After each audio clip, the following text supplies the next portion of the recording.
AJ, could Borderlands 3, Boneworks, and Half-Life Alyx all be coming to PSVR 2? I know that's what it says in the thumbnail. I'm so excited. Way. I'm so hyped, you guys. Guys, we got milk, purple stuff, and Sunny D. let's cue the cat.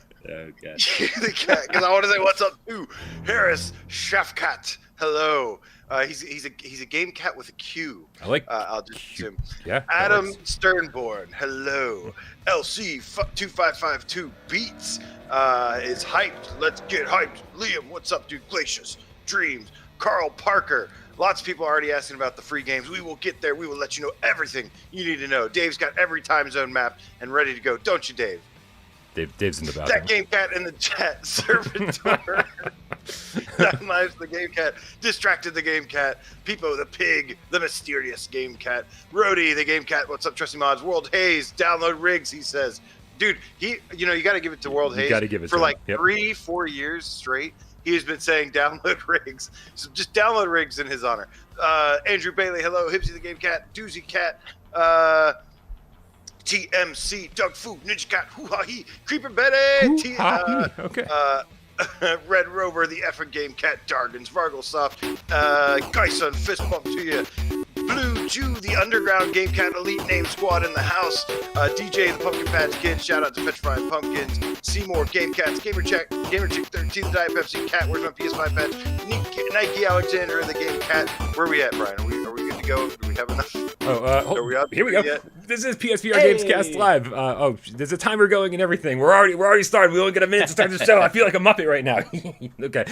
Hey, what's up, everybody? This is PSVR GamesCast Live, where we film live every 6 p.m. Eastern. Apparently, in other parts of the world, they don't do the whole daylight savings thing. So we're coming to you an hour earlier than sometimes. So hello, how are you? Good evening. My name's Brian Paul from this channel right here, PSVR Without Parole, and the guys to my right, the boys, Dave from Dave Station, Seems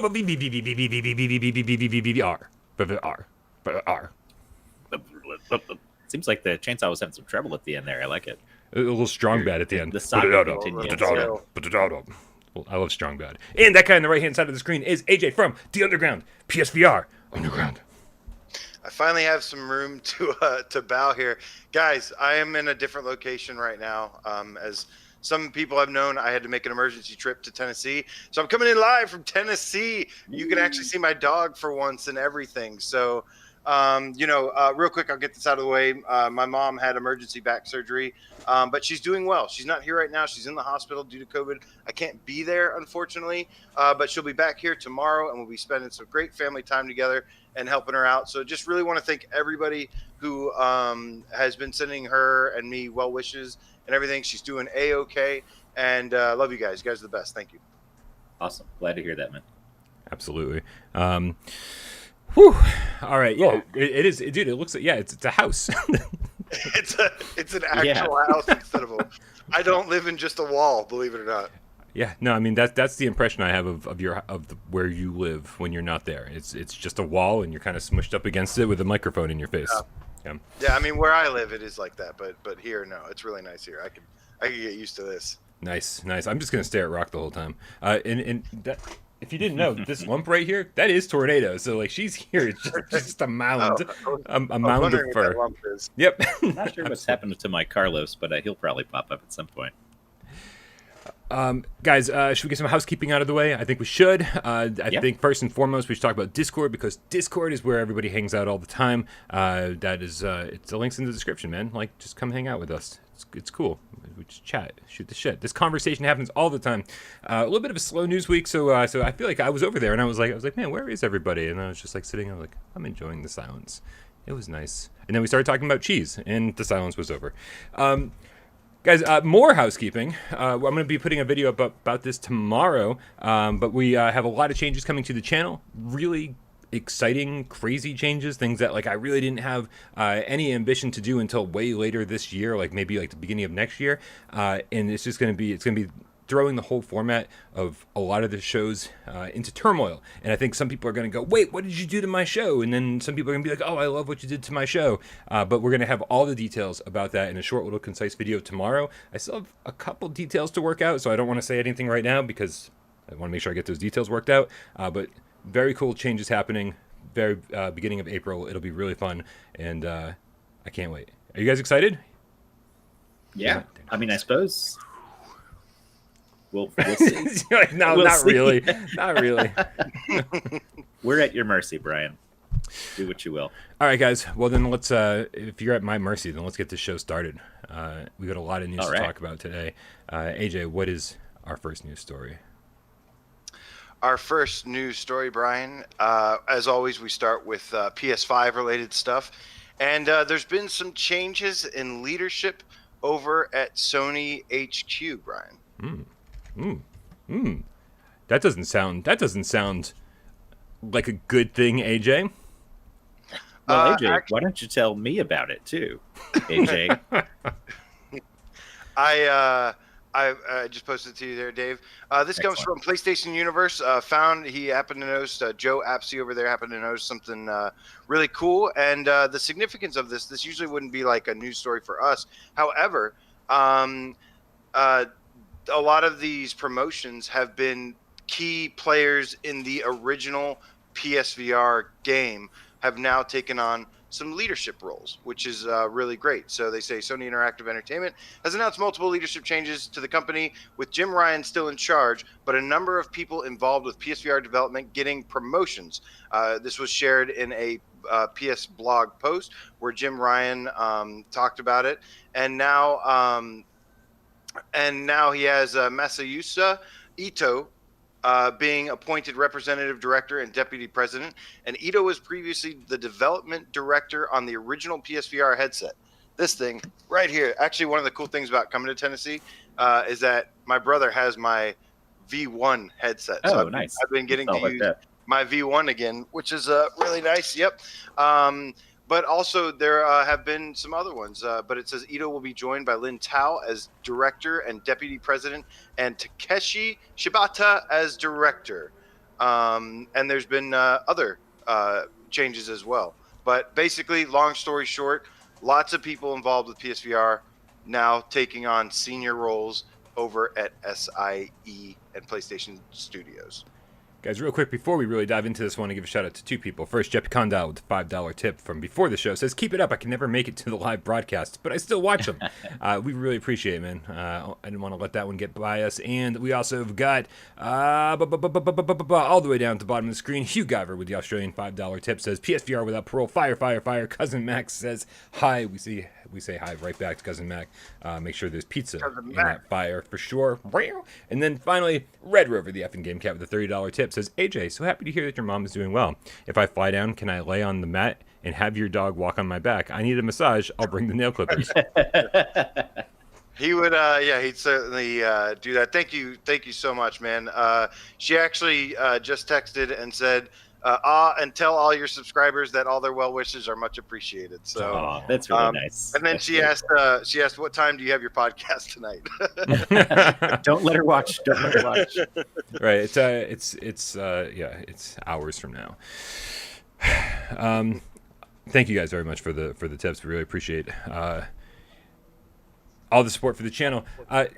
This is great, guys. This is absolutely fantastic news. I know that for a while we were a little bit nervous, especially before PSVR2 got announced. We were like, man, this new change in leadership. It was a little nerve-wracking because we were like, well, Shuhei isn't like where he was before, and Shuhei is kind of dealing with all the independent developers now. That's his new role. And then we weren't sure how Herman Holst felt about VR, and we didn't know how much control he had about.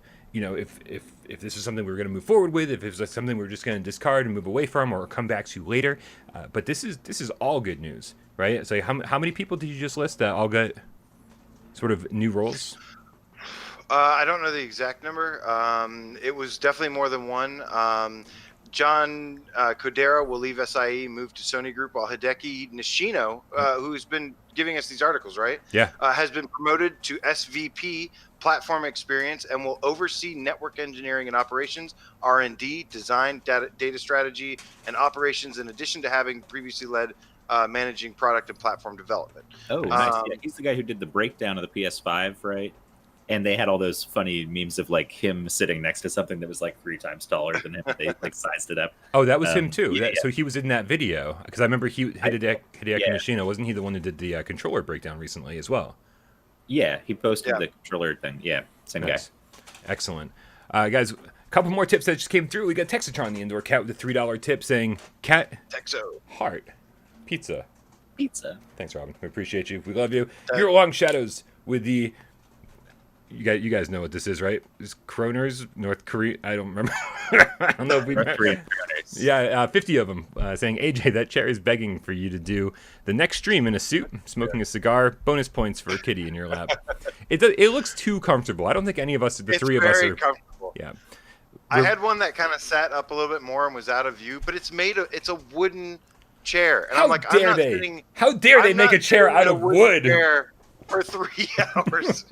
No, sir. I grabbed this bad boy. I know this is like something Sherlock Holmes sits in all day, and like, I need a pipe. And yeah, I feel like it's like unfair to me and Dave for you to be so comfortable during this show. I know. You guys got the show, man. Right? We cut back to AJ a little while later. He's just gonna blanket up to the next, just like purring away. I'm picturing him in that lazy boy behind him, like just out of frame a little bit. It's all like, comfortable. It's all comfortable, and there's so much food here too. It's amazing. Oh man. We also get Delirium Drew with the $3 tip saying Game Cats Unite. Wow, hell yeah, hashtag Game Cat Army. AJ, hope all is well. Big heart. Thank you, Drew. Drew wants a public shout out to Drew. Thank you so much for pointing me to that website for those animations. It's been really, really helpful. We'll be debuting a bunch of new stuff soon. CP3 with the $5 tip says, Dave, my bro's getting married.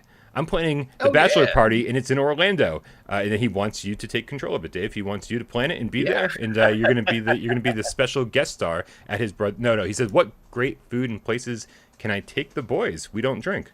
Wow. I just said in the chat.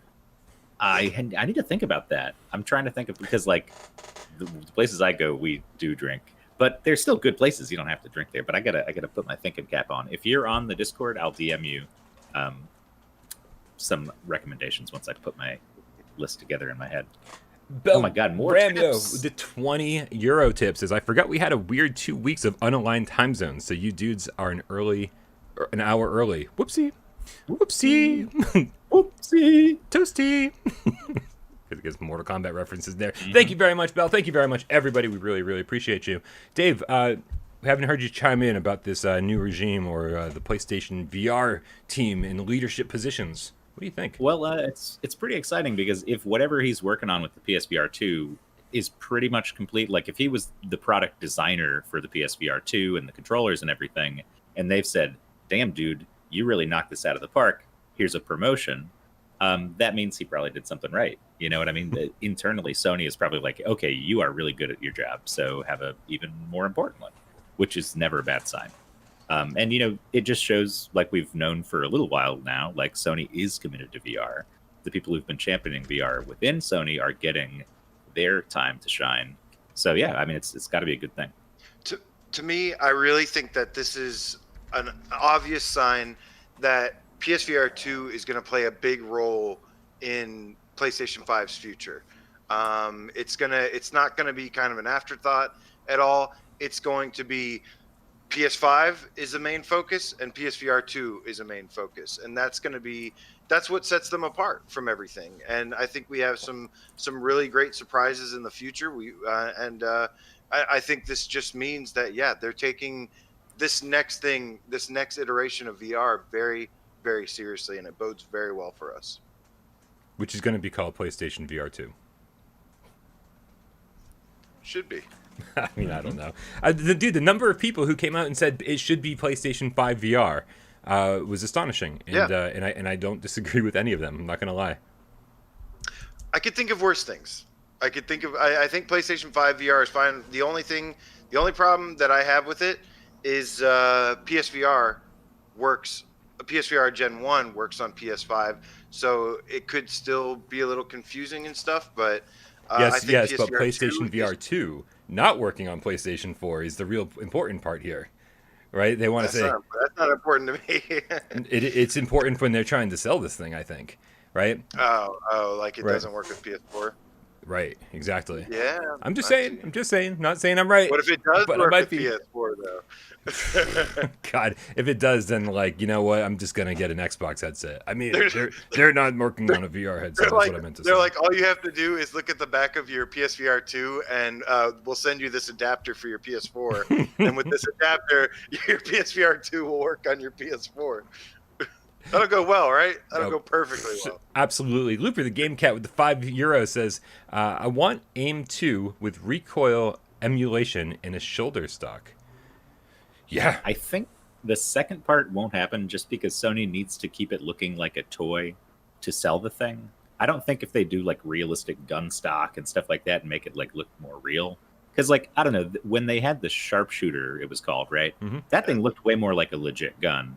And they could have gone that direction with the AIM, but they really decided not to. And I think that's to make it more family friendly and to appeal to all kinds of people. So it just looks like a little toy. And I think they'll probably go with the same design. And I don't think it would have a stock on it because that's just too much like a real gun. I think they'll stick with that sort of like family friendly design if they go for an AIM 2. Dude, so people who make stocks, like custom stocks for the AIM, sent me one. And I put it on and I got it all good and stuff. And I tried to play Firewall and I was like, I actually don't enjoy this as much. I played for like a week with it and I was like, this just it didn't work for me. I know for a lot of people it like really helps steady everything and it just works that way. But for me, I was like, no, I'm just too used to the AIM as is. So as long as it's removable, I'm down. I think part of it is people who like have used guns or like shooting guns in real life are used to stuff like that, and so it feels more realistic to them. Because it's more like the actual experience of shooting a gun, and they're used to having the stock there. So it feels more natural, I would assume, if that's what you're used to doing. I've never shot a gun like that. I've never shot any gun. So I don't notice or care. But I certainly don't feel like it gives you a competitive advantage having that aim stock or whatever.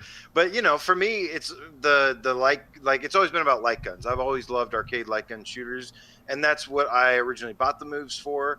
And the attachments for it's a sharpshooter, stuff like that. The aim controller was the next version of that. For me though, I don't know. It depends. We've had this. This is surprisingly a very, very popular topic to talk about. And I've always been saying that I think the orbs, which is what I'm going to call them for now, the PSVR2 controllers, the orbs are going to be able to provide plenty tactile gameplay stuff and immersion. But there could be that possibility that it doesn't give you that sense of actually holding a gun. And so maybe some attachments for it or just a separate peripheral.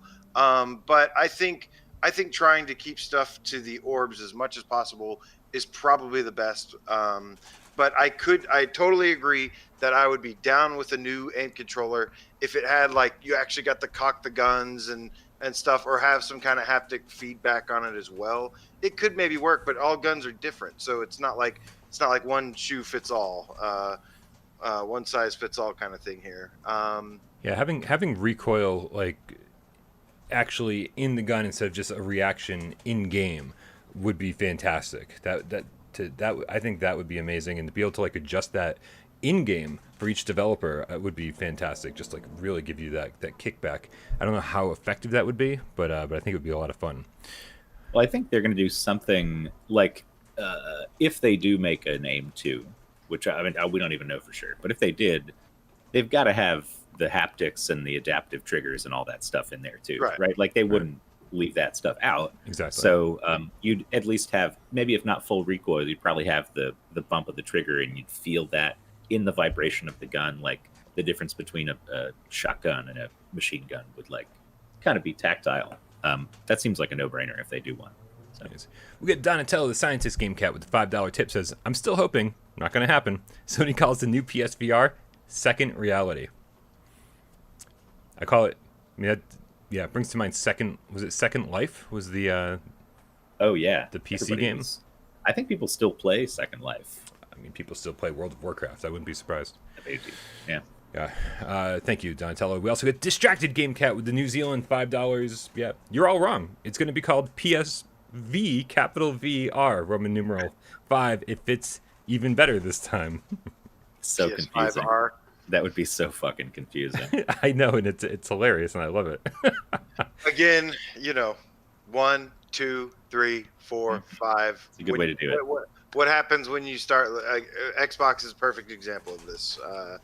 What happens when you, unless you have some sort of like specific name for it, but I still think that's risky in a way. Could be.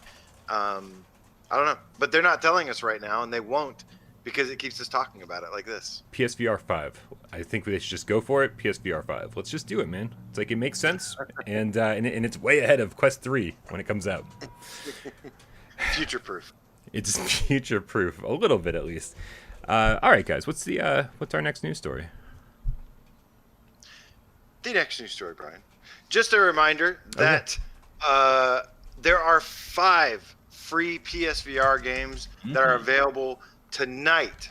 There's been a lot of confusion. This took me by surprise as well. I woke up this morning ready to stream all 5 games, thinking that they were going to be available at 11 a.m. Eastern time. It turns out it was 11 p.m., which, as we all know, updates have always typically happened in the morning and not at night for the 15 years that they've had a PlayStation Store. And 11 p.m. is such a weird, like, not midnight, not 9 p.m. Pacific, what is going on? I don't know why they chose 11. Dead silence for a reason? I don't know. Okay. No, I was going to see if... Sorry, I was a little distracted. Yeah, it's all good. I mean, it doesn't make any sense. I didn't see it coming. I expected, when I woke up today that they were going to be free. I looked, they weren't. I saw comments, people upset that they weren't free. I mean, there's no good reason for it, and in most of the world, it's not even the 25th anymore. Once 11 p.m. rolls around over here. That's true, right? So it's like, why? I don't know. Maybe they must have said it when they first announced it, and we're all just like, yep, sounds good, we can't wait for free games, and then we didn't look at the details. But it's coming, man. It's 6, 7, 8, 9, 10, 4.5 hours away. Keep you on your edge of the seat the whole day, and instead of playing free games, you're hanging out with us. And you know how many people wouldn't be here right now if there were free games to play, 10 free games? None of you guys would be here. You'd be off playing Moss, because I don't know why you haven't bought Moss yet. It's surprising how many people don't own or haven't played the majority of these games. And yeah, again, it's not just the fact that there weren't the details provided. It's like my brain didn't even compute the details because I'm so not used to this. Like I was told several times in a conversation that, it's 11 p.m. And I was like, it's 11 right now. What's going on? And then it like took me like maybe another 10 minutes to be like PM. And yeah, like my brain just phased it out because it's so unheard of. But the games, of course, are Astrobot, Moss, Paper Beast, Res Infinite, and Thumper. And they are awesome games, and that's all that matters. And you have to go and download each and every single one. Because, yeah, I mean, most of you should probably have most of these. But I think Paper Beast is the main one that people don't have yet. I'm really excited to check out. I'm sorry I scared you off about Paper Beast. Please download it and play it, and then come back and tell me how wrong I am. He's pretty wrong. I don't know. Yeah, I mean, I guess a $30 game is going to seem a lot more appealing when you don't have to pay for it. That's true. Yeah. So. I think it has, especially for being free. I know it's a dumb statement, but especially for being free, I think it has a ton to offer. But I don't want to hype you up too much because it still has its things about it. But I'm really excited, and I do think we're going to get a lot of people saying like, "Oh, I love Paper Beast now," just out of the woodwork. Yeah, it's good stuff. Absolutely. All right, I'm really, just before we move on from this, I am really glad that some people are going to have new games to play because we're in like a super small dead zone here for PSVR releases. And when I say super small, I mean because it's almost ending.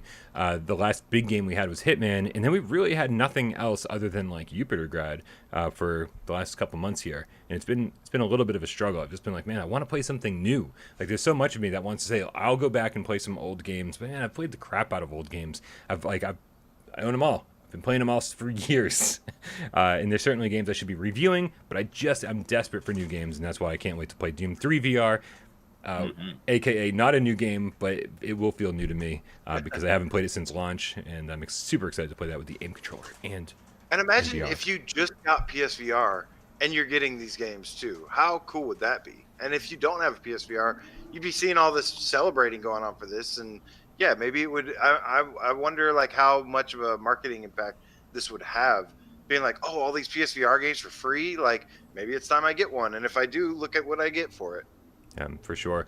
Looper the Game Cat chimes in with more naming conventions, saying with the €5 tip, says the latest headset is technically Model 2 because Model 1 had even more wires. So they can name the next one PSVR3 and avoid Quest 3 versus PSVR2 problem. They could totally do that. I think a lot of people would still go, what was PSVR2 now? But, they could. Technically. They could. I mean, really, they could do whatever they want to, and it's still gonna be huge. The V1 and V2, yeah. Yeah, totally. All right, guys, so just a few more hours to go before you get a bunch of free games. In the meantime, what else we have to talk about?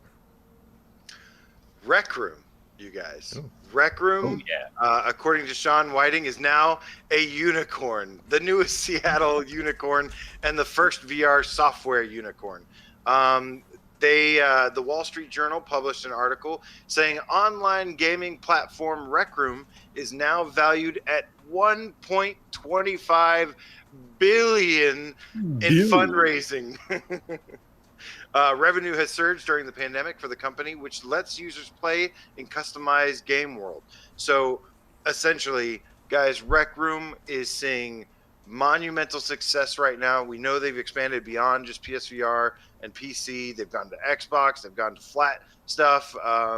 They've been crushing it, and I just want to send a huge congratulations to them because Rec Room is awesome. It's also free. Mm-hmm. Yeah. Man. So I'm sorry. It's you okay? This is going to keep happening. This is going to keep happening. I've made all these changes behind the scenes, and I'm trying to like retro work backwards, like as I do the show. You need me to buy you a little bit more time? Talk more, AJ. Bam. So in other news, Rec Room is also hiring. They have 22 job openings for various different roles. So if you're a programmer, they pay, and they do pay people for creating rooms and stuff in the game.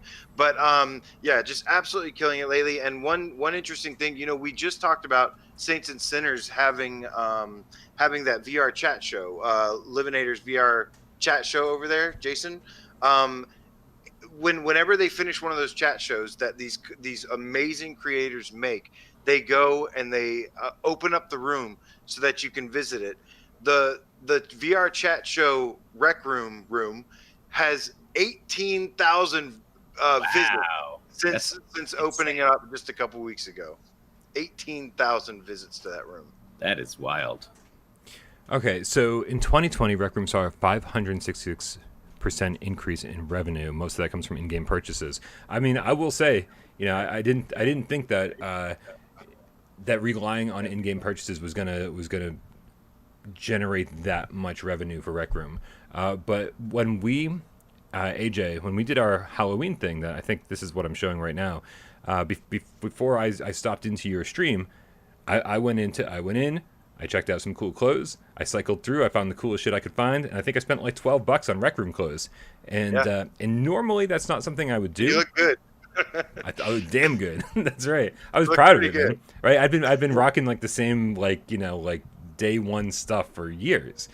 And to your point, I went and bought some stuff too, or I was gifted some stuff from Creeper Betty and some of the other cats as well. Yeah, I think people have bought me stuff. So thank you to those people who bought me stuff. The floral shirt, I believe, was gifted to me by Betty. Yeah. So that's great because it does not seem like normally this isn't the kind of stuff I would do, but when a game like Rec Room or what was it, Pokemon. I keep wanting to call it Pokemon Snap, Pokemon Go. When you start putting enough hours into these games and it really becomes like a good value to you, like you could, and you haven't put a single cent into it, I have no qualms about saying, hey, you know what? It's like, here's $10, here's 20, 30, $40. Like, you start giving me things to improve my experience and to, so I can show up and play with other people and have them go, dude, that looks really cool. Just felt proud of walking around in the game. Whereas like before I was just like, I'm just here, man. And like this tie I just grabbed off the shelf. So, I love it, man. And I'm really, really happy that the in-game purchases is paying off for them. That's a huge uptick. Yeah, for sure. I'd be curious to know if Pokerstars VR went public, like how much that'd be valued at, because that's free. I know not as many people play it as Rec Room, obviously, but I've spent money in Pokerstars, and almost everybody I know who plays Pokerstars has spent money in it. Because like eventually you play long enough and you're like, I want that cool samurai mask, that cyber samurai mask. So people will look at me and be like, oh my God, that's so cool. Or like a drone you can fly around the table and stuff like that. So that's, yeah, it ends up being like a really good revenue stream, I think, if you offer something cool enough to keep people coming back, which Rec Room obviously does. Yeah. It's so good, man. Yeah, so good. For me to spend money, I need to know I'm coming back. Like I don't go in and go, well, this is probably the last time I'm going to play this, so I might as well spend some money. I'm like, no, like this, I'm having a great time. I'm definitely, my friends are always here and hanging out and having fun. I'm like, I want to come back. I want to spend some money. So, good for them, man. Good for them. Crushing it. What's- Absolutely crushing it. Do you? I mean, like, what do you think's next for them? Do you think just like a massive like graphics overhaul kind of thing would be like the next big thing for Rec Room, or do you think they have other plans? I think they'll have to. That's an interesting question, because like to upgrade the graphics, there are already rooms in the current Rec Room that don't run very well and get really choppy, or you get kicked out of because it crashes or something. And so to keep it running on all the devices they're trying to have it run on, which I think now includes like Switch and stuff, like they're doing all kinds of other versions of it now. So flat screen people can play, and like I think you can play on your phone or something, maybe. You can. So to keep parity with all those versions, I don't know how much they could upgrade the graphics, unless it was like a Rec Room 2 for next gen headsets. But they've got so much goodwill built up in what's there already. I picture it like a Minecraft, honestly. Maybe just continual minor enhancements, some new features added along the way, but like I think that's the roadmap. Just stick with what's working and keep expanding as they have been. Yeah, it's certainly not the graphics that keep people coming back. It's the social interactions and the creative freedom. The only downside to this, that they will be a publicly traded company and they have such a high valuation, is that investors will probably start getting to make decisions. When you're a public company, like you have investors and people, like a board, a committee that decides kind of like what you can and can't do, because they've invested, they've spent their money to buy stakes in your company. So like, I don't know, they might not have the same creative freedom as they used to have. Stuff might end up costing more. There might be more monetization stuff. We'll see. Yeah. Humble beginnings. Yeah. I lost track of who said it, but somebody in the chat was like, "Yeah, what happened to Pokerstars?" It's just, man, it is the same story since pretty much day one. It got announced, or not? It didn't even get announced. That was the problem. It basically got leaked on the PlayStation Store accidentally, and then quickly removed from the search results and from the storefront. The page is still there. It still says released on January 28th.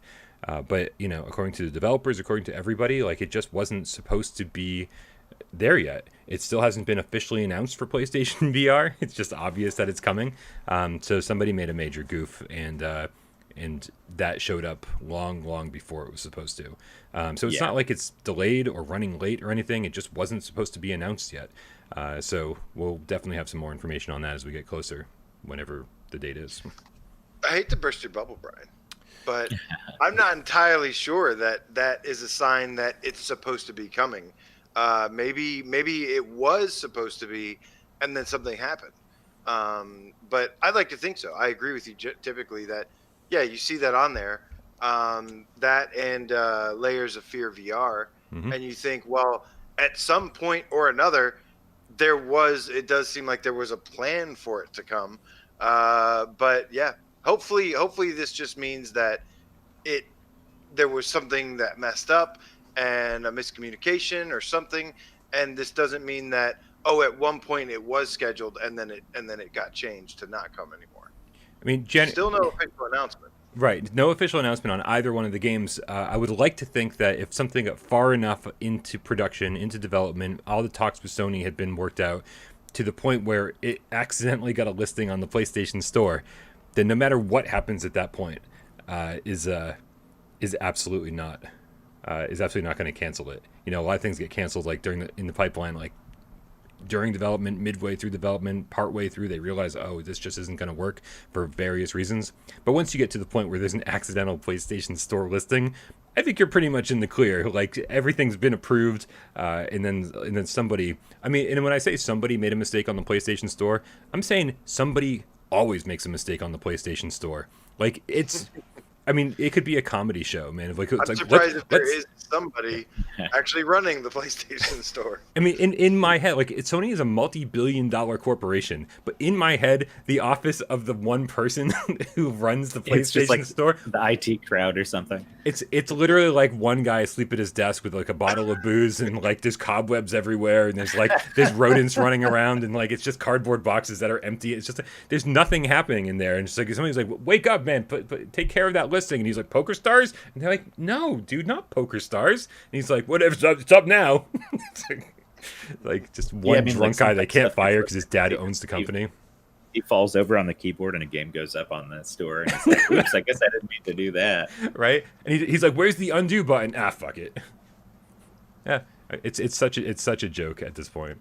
But whatever, man. But at least we get kind of like little hints at what's coming, even if it's accidental hints. Thanks, Lloyd.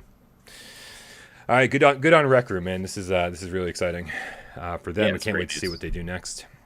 So, all right. Speaking of news, what's our next news story? What's next? So this is a quick one just to run by. Espire 1 recently got an update, the 1.8 Spectre update on the Quest and PC side, and it added 2 new virtual challenges that are the Frittata Hostage Rescue Challenge and the Mangua Takedown Challenge, along with some new weapons, a sawed-off shotgun, Spectre, and Spectre SMG, and they updated some of the cheats and the UI. And just want to say that, last time the assimilation update came to Quest and PC first, and then, that added a huge update. Really, honestly, for me, turned the game around a great deal, and I enjoy it quite a bit now. But so this is one to keep an eye on. And, I had talked to the developers over there, Michael, and they had told me at the time that they do have more like content, more challenges and stuff in the works. So I'll be interested to see what this update looks like. One of my favorite levels in the challenges has been those like snowy levels. They look kind of like Shadow Moses, kind of like ripoff kind of thing. And he had told me at the time that they do have more snowy levels coming. So I want to see. I'm interested to check these out and keep an eye on these to see what comes to us. And this is something maybe even more added on top of this that we potentially can be expecting in the near future. Yeah, it's I don't totally disagree with you. I know that I've said a lot of bad things about Espire 1. I do think that the updates they've made have really improved the challenge parts of this, like the challenge levels. But like if the campaign still is like, is what it is, and it's still got issues, Mostly, and probably.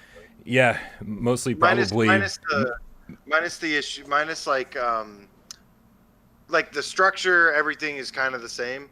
But there's more. It's like a little bit more polished now, and the gameplay is a little bit better, stuff like that. So, but the campaign is basically the same. Yeah.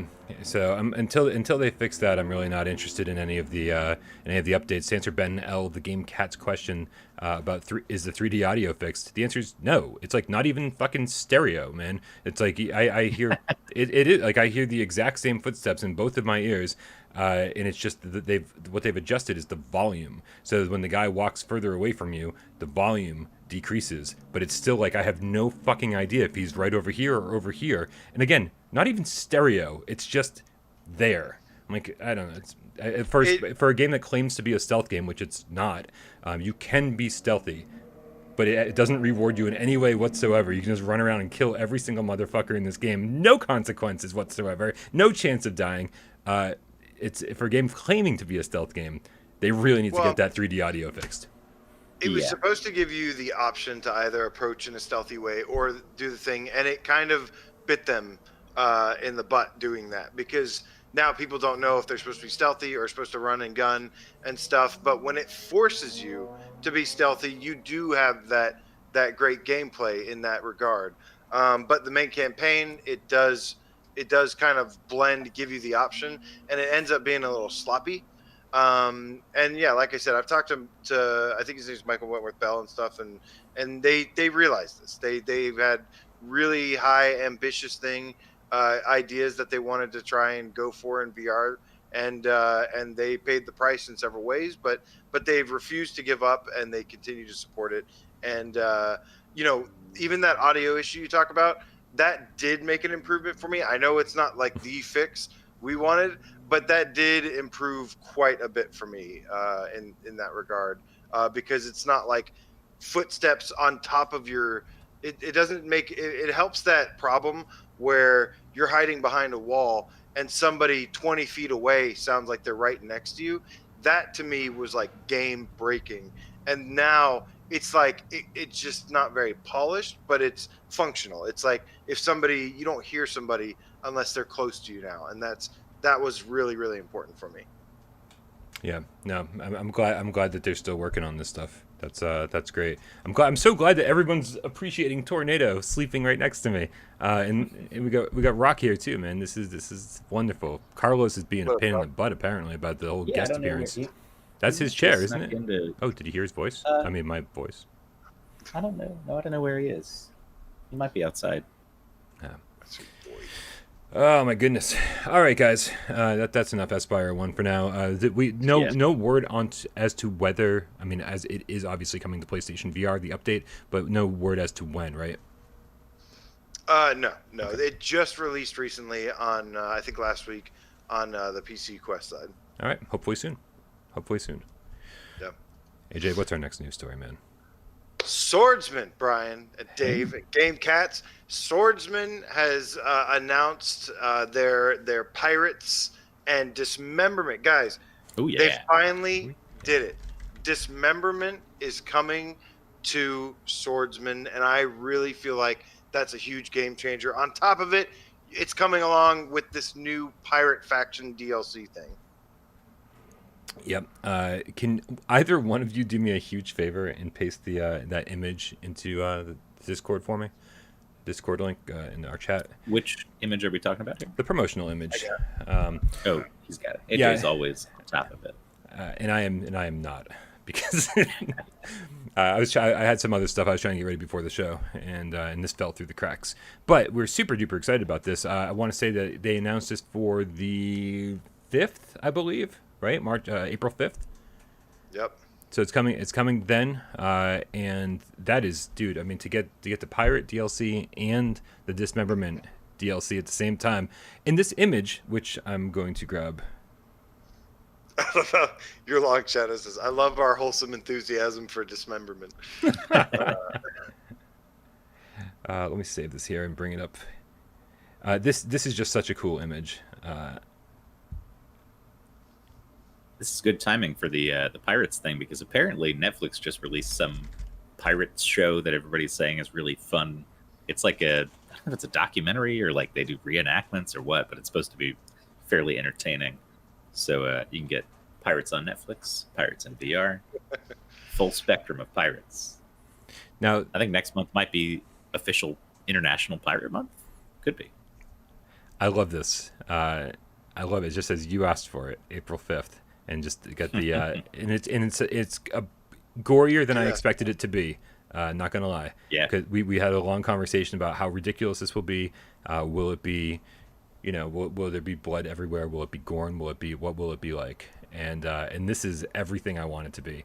I love the gratuitous amount of blood, which, I mean, for chopping someone's head off, I assume that's about the right amount.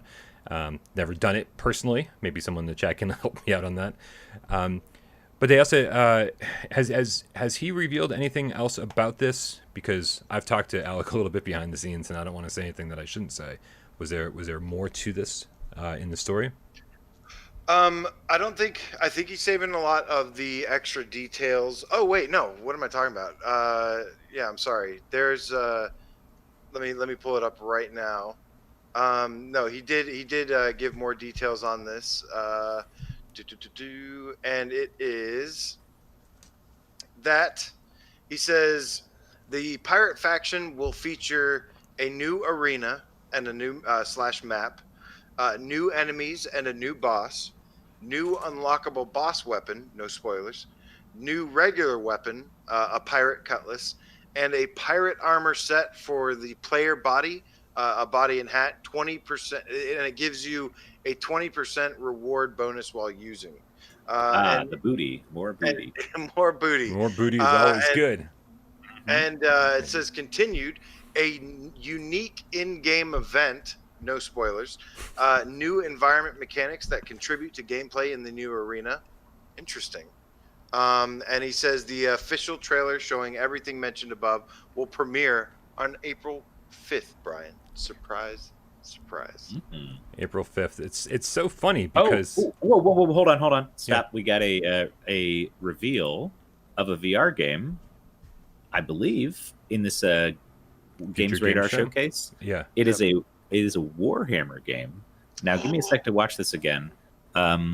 Because the footage looks like third person. They're showing like a cutscene and stuff that doesn't look like first person at all. But I swear to God, at the end, it says Steam VR. Okay, Warhammer, Age of Sigmar, Tempest Fall. Wait for it. Yep, wishlist now on Steam VR, coming to PC VR and Oculus Quest in this year. No word on PSVR, but a Warhammer Tempest Fall VR game is being made, apparently, and coming this year. So keep an eye on that. I'll play some pizza bets on that coming to PSVR2 for sure. I think it absolutely will. Yeah. Dude. It's not like Oculus funded it or anything. It doesn't look like. So. Nice. All right. That is, dude, that is the exciting part about any game that gets revealed right now. Any new VR game that gets revealed. In my head, I'm like, yes, it's obviously coming to PSVR 2. We'll get to that. We'll get to a few games later and why we think that a few games are coming. But like, it just, to me, any VR game that gets announced right now is obviously coming to PSVR 2 because that is going to be the lead platform for so many developers and one of the higher selling platforms. Yeah, I mean, everybody knows it's coming, but they don't have a logo for it yet. They don't have a name officially announced. So you can't, if you're doing a promotional thing for an upcoming game, what would you put on your thing that you could officially say, right? Like, you can't just say PSVR because then people will think it's coming to the current one when it's, from how it looks, it's not, obviously. We're still in that transition period. So it's going to, and you know, it hasn't been announced yet. Dev kits just started going out. So yeah, it's going to be a little bit until we start seeing games say PSVR 2. Yeah. Yep. Until then, it's all just like, yeah, we're thinking about it. Yeah, that's kind of we're planning on it, sort of. Yeah, okay. But yeah, I don't think we're going to see any trailers that really show it quite yet. Not until more stuff is announced and shown. Yeah. Getting back to Swordsman, though, Mad Max, the Game Cat, Alley Cat, right with a $2 tip, says, can't wait. AJ yelling, "Arg, matey," in Swordsman. So I posted this on Twitter earlier. I had the honor of providing. I have a little voice cameo in this update. I did a little voice work, and yeah, I have a little voice cameo Easter egg. First time I've ever been involved with something like this, and it's very, very small. It's like, Brian, the equivalent of the enemies are capturing our control points. Yes, yes. But yeah, I got to say a little line in here, and you know, big shout out to Alyx for reaching out to me, and I'm super excited, man. I think this is awesome. I love this game. I think it's such a badass game, and just, you know, just getting to do this and whatever is a blast. So having actual involvement in something I love so much is awesome. Man, I gotta say, now we're 2 out of 3 here. Yeah, you're next, Dave. Well, I'm saying one of these devs needs to hit me up because I'm down anytime. I'll record anything you need. And I'm starting to get jealous over here, like people don't like my voice or something, which is, you know, that's hurtful. Come on, devs, don't hurt my feelings. Does the main character in Lo-Fi have a voice yet? Oh, I don't want to be involved in that. Wow. All right. I guess maybe that's where that conversation should end. Yeah. Yeah, no, AJ, I'm going to be real disappointed if I don't drop into the pirate mode in Swordsman and hear you singing a sea shanty. Oh, God. That if like that's a missed opportunity right there if that doesn't happen. Yeah. I demand I just it, think in we'll fact. probably hear some ARG mateys. Like you'll kill a guy and he'll be like ARG, and it'll be AJ's voice. The line is interesting. I can't tell you what the lines or anything are because it might give it away. Spoilers. But Yeah. I think this DLC is going to be pretty badass, man. I think people are going to be very surprised by this. Wow. Nick just said something very rude in chat. He said Dave would sound like the voices in Mervils. God damn, dude. I even like Mervils, okay, but that's Marvel 2, rude. Dave confirmed. That is rude. For sure. I like All your right. voice. Guys, we I have- like your All voice. We've actually got a ton of details about the Dismemberment update to share with you coming up soon. I haven't quite revealed this to the world yet, but starting April 5th, we do have a special VR showcase happening on with that Parole, so it's gonna be a little bit of last minute stuff. Alex didn't want to get out there too far ahead of time and reveal everything, but we'll definitely be showcasing a lot of the stuff just before the update goes live. So stay tuned for that. We've got a lot of cool things happening there. I did see something real quick here. Somebody in the chat, Seymour GameCat, said, do you think Swordsman could get multiplayer? If you watched my interview with Alyx, he was talking about how possible co-op was, but like PvP, with the way everything works, is pretty unlikely. That'd be pretty difficult. Yeah. But Dan the Movie Man likes your voice, Dave. Common Well, collective. thank you. Well, thank you. Did you just change it for that response? Just add a little bit of breathiness to it. Oh, thank you. Oh, well, thank you. Whoa. That was almost Snake Metal Gear stuff going on there. Oh, yeah. People were just talking about Solid Snake in the chat earlier. Nice. All right, guys, be excited. The thing you've been asking for, you're finally getting in Swordsman, and it sounds like it's going to be pretty damn cool. I can't wait to chop a motherfucker's head off with blood splurting everywhere, especially with new pirates. But for now, we got to move on to our next news story. Guys, Nostos. Remember that game? This was actually this came about 2 weeks ago or something. We didn't get a chance to it because all the stuff happened with the PSVR2 controllers, and but Nostos has they tweeted not too long ago, says, thank you for your continued support and love to Nostos. Due to changes in business development, the operations of Nostos will be terminated at 2200 hours, June 16th, 2021 Pacific Standard Time. Well, there goes that. I mean, that was something we were briefly excited about. Yeah. But, we got other stuff coming that will fit the bill, I think. So, not the end of the world, I think, that we're losing Nostos on PSVR. We got Alicia and other stuff coming that looks a little better, I think. Yeah, Zenith especially, I think is Zenith. That's the one I was trying to think of. Yeah, leading the charge on that. Very exciting. Yeah, I mean we've got Elysia, we've got Elysium, and then we've got Zenith. So having three all coming is pretty awesome. However, those might need to change their name. Elysia and Elysium not going to work. Yeah, I agree. We'll talk about Cosmodread later, but it used to be called Cosmophobia originally, and there obviously is a hugely popular game called Phasmophobia that's out, so they had to change the name, of course. But yeah, that seems like a similar problem they'd end up having there. Yeah, I would have been more upset about this Nostos news before, because having seen the trailers and a little bit of VR gameplay and stuff, I was like, this looks like it could be really fun. There was even like moments, this is a stretch and everything, but there were moments that gave me, Breath of the Wild feel, like having a stamina meter and being able to climb cliffs and doing all that stuff, just like the way the exploration worked. I was excited about that. I was like, we get to do something like that, even if it's not the production value of it, but something like that in VR. That was cool to me. That was very cool to me. And then when it suddenly dropped out of nowhere on the PlayStation Store, no VR support, I was like, well, fuck it, man. I'll buy this thing. I'll download it. I'll check it out and see if this is going to be worth it when I play it in VR, or if it ever comes to VR. The answer was very quickly, this is fucking hot trash, man. Like, everything about it just felt terrible. It couldn't maintain a frame rate.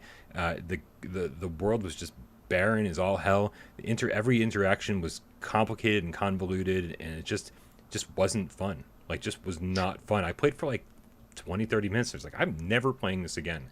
There was nothing there that wrote me in that says you want to come back and like learn more about this and learn how to play it better. No, I'm not interested. I'm almost glad it's not coming to VR, because if it was, I'd have to play it, and it was like, oh, that would be terrible. It's not very good. It was. You screen shared it with me. We did share play, and I got to see gameplay of it because I was really curious about it.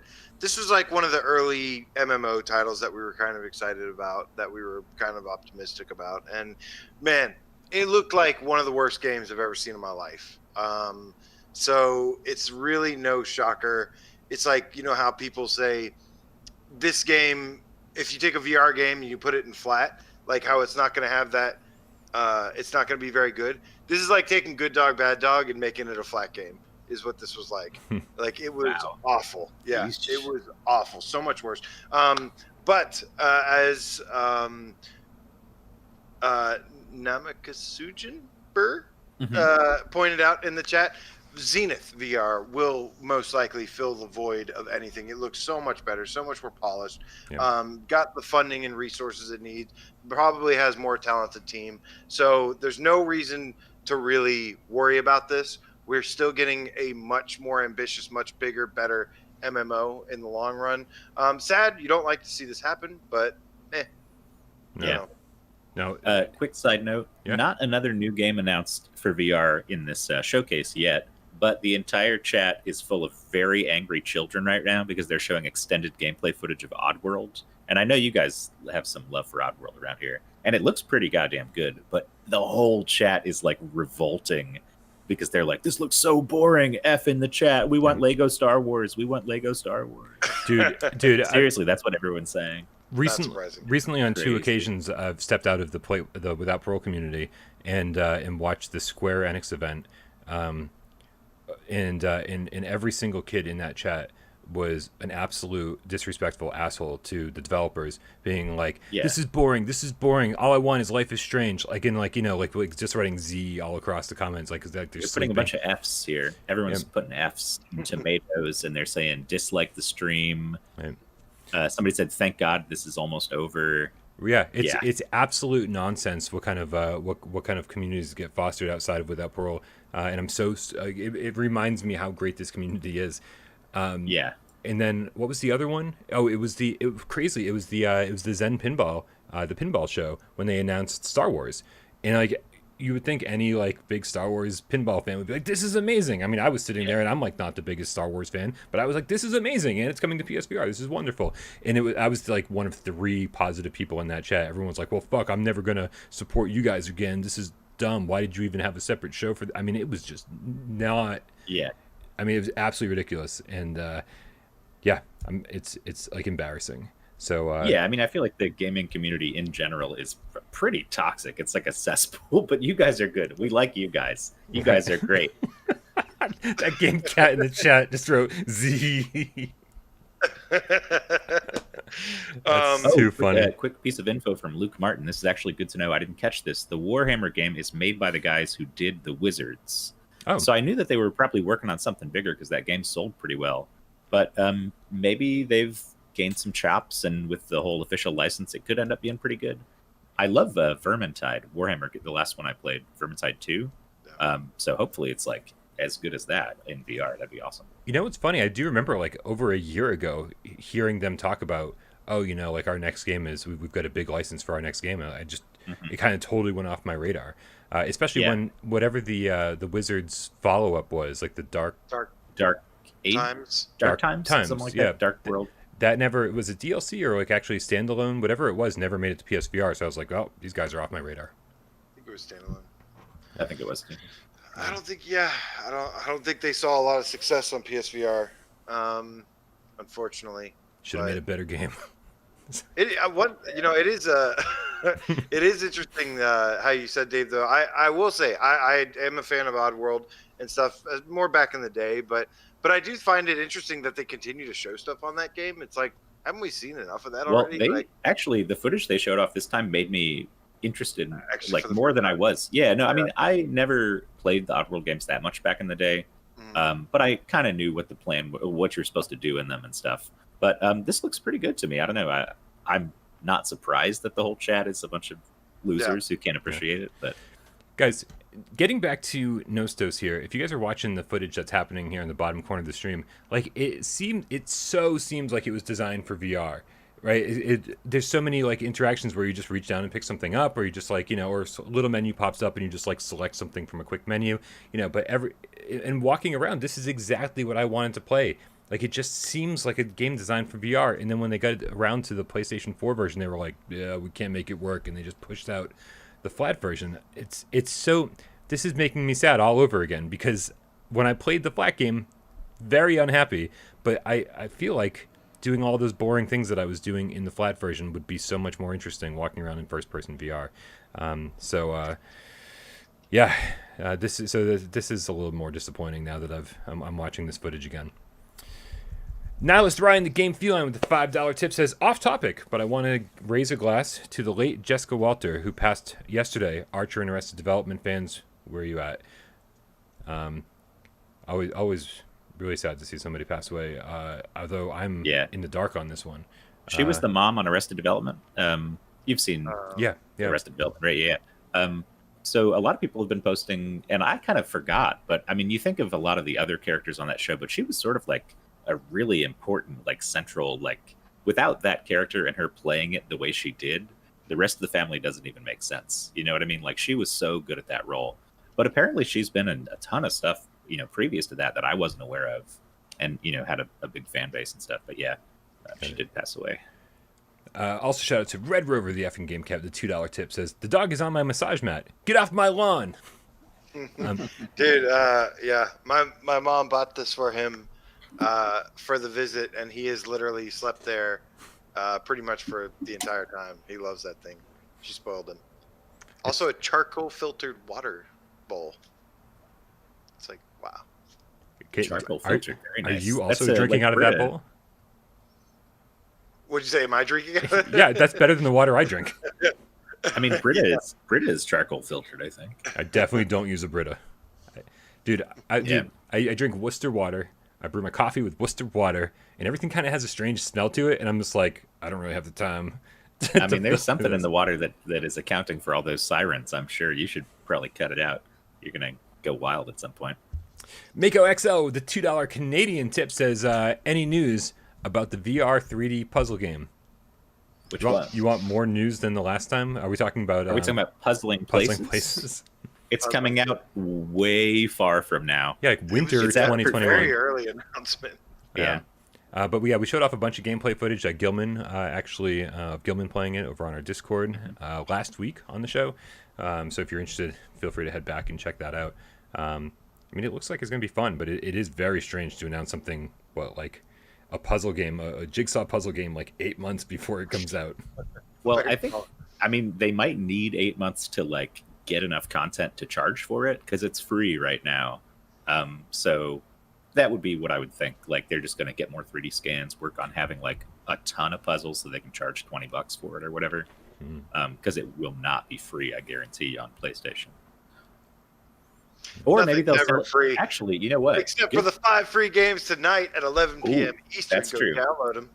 I will say, if I was them, I would consider releasing it for free and then selling additional puzzles for like $3 each. Like, give people 5 to start with for free, and then if they like them, they buy each individual one for like $3 or $4. Oh man, I need like 50 for $10. Like, or something like that. Maybe just like a DLC pack that comes with like a bunch of buildings and one that's like a bunch of vehicles and like famous places and stuff like that.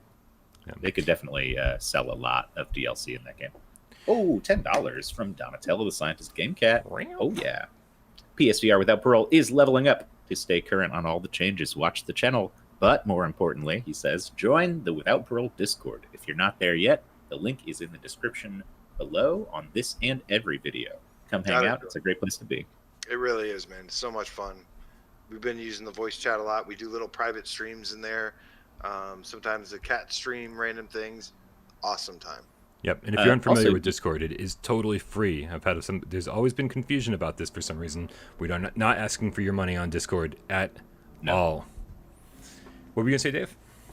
I was gonna say, You Stay Frosty says Subnautica is also free, and this makes me think real quick. Like, do you think, since it's VR supported on PlayStation or on PC, and we're going to have it in our libraries, that people should grab it now? Absolutely. With the understanding that it might be a PSVR2 game when PSVR comes out. I think you should always grab as many games as possible, Right? Because you never know when they could get a VR support. Yeah. That being said, Subnautica is like one that you could absolutely see happening.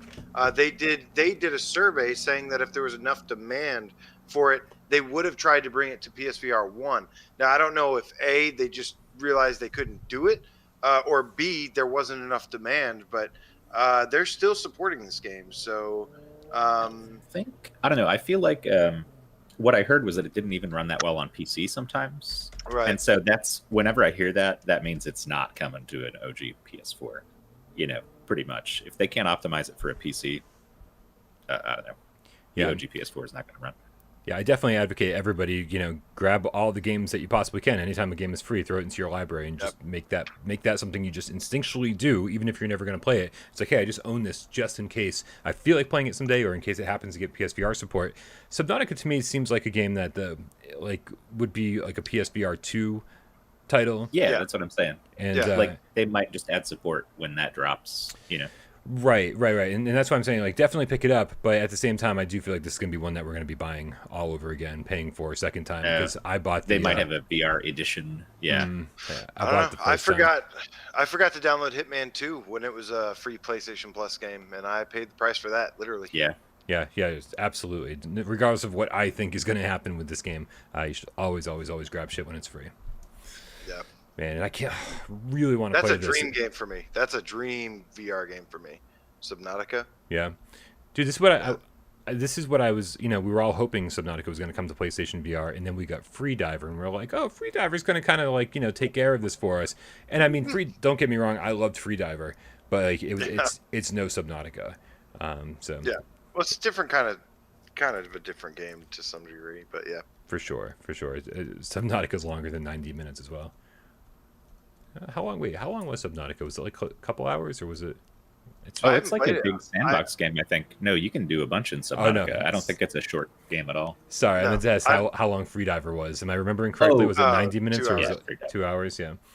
Subnautica's definitely longer. Excited for that. I've been holding off of Subnautica, playing it for so long because with hopes that it'll be PSVR. But I think eventually I'm just gonna have to do it and play it because it's my kind of game. Big fan of holding out for hope. A little bit of breaking news here. As of 30 minutes ago, To The Top has finally made it onto the Oculus Quest. After a long journey of finally trying to get there. Congratulations, Electric Cat Games posted, so I'm a little late, but your app has been published. And he said there's a direct link there. I think it's in the App Lab, so you might have to follow the link to install it.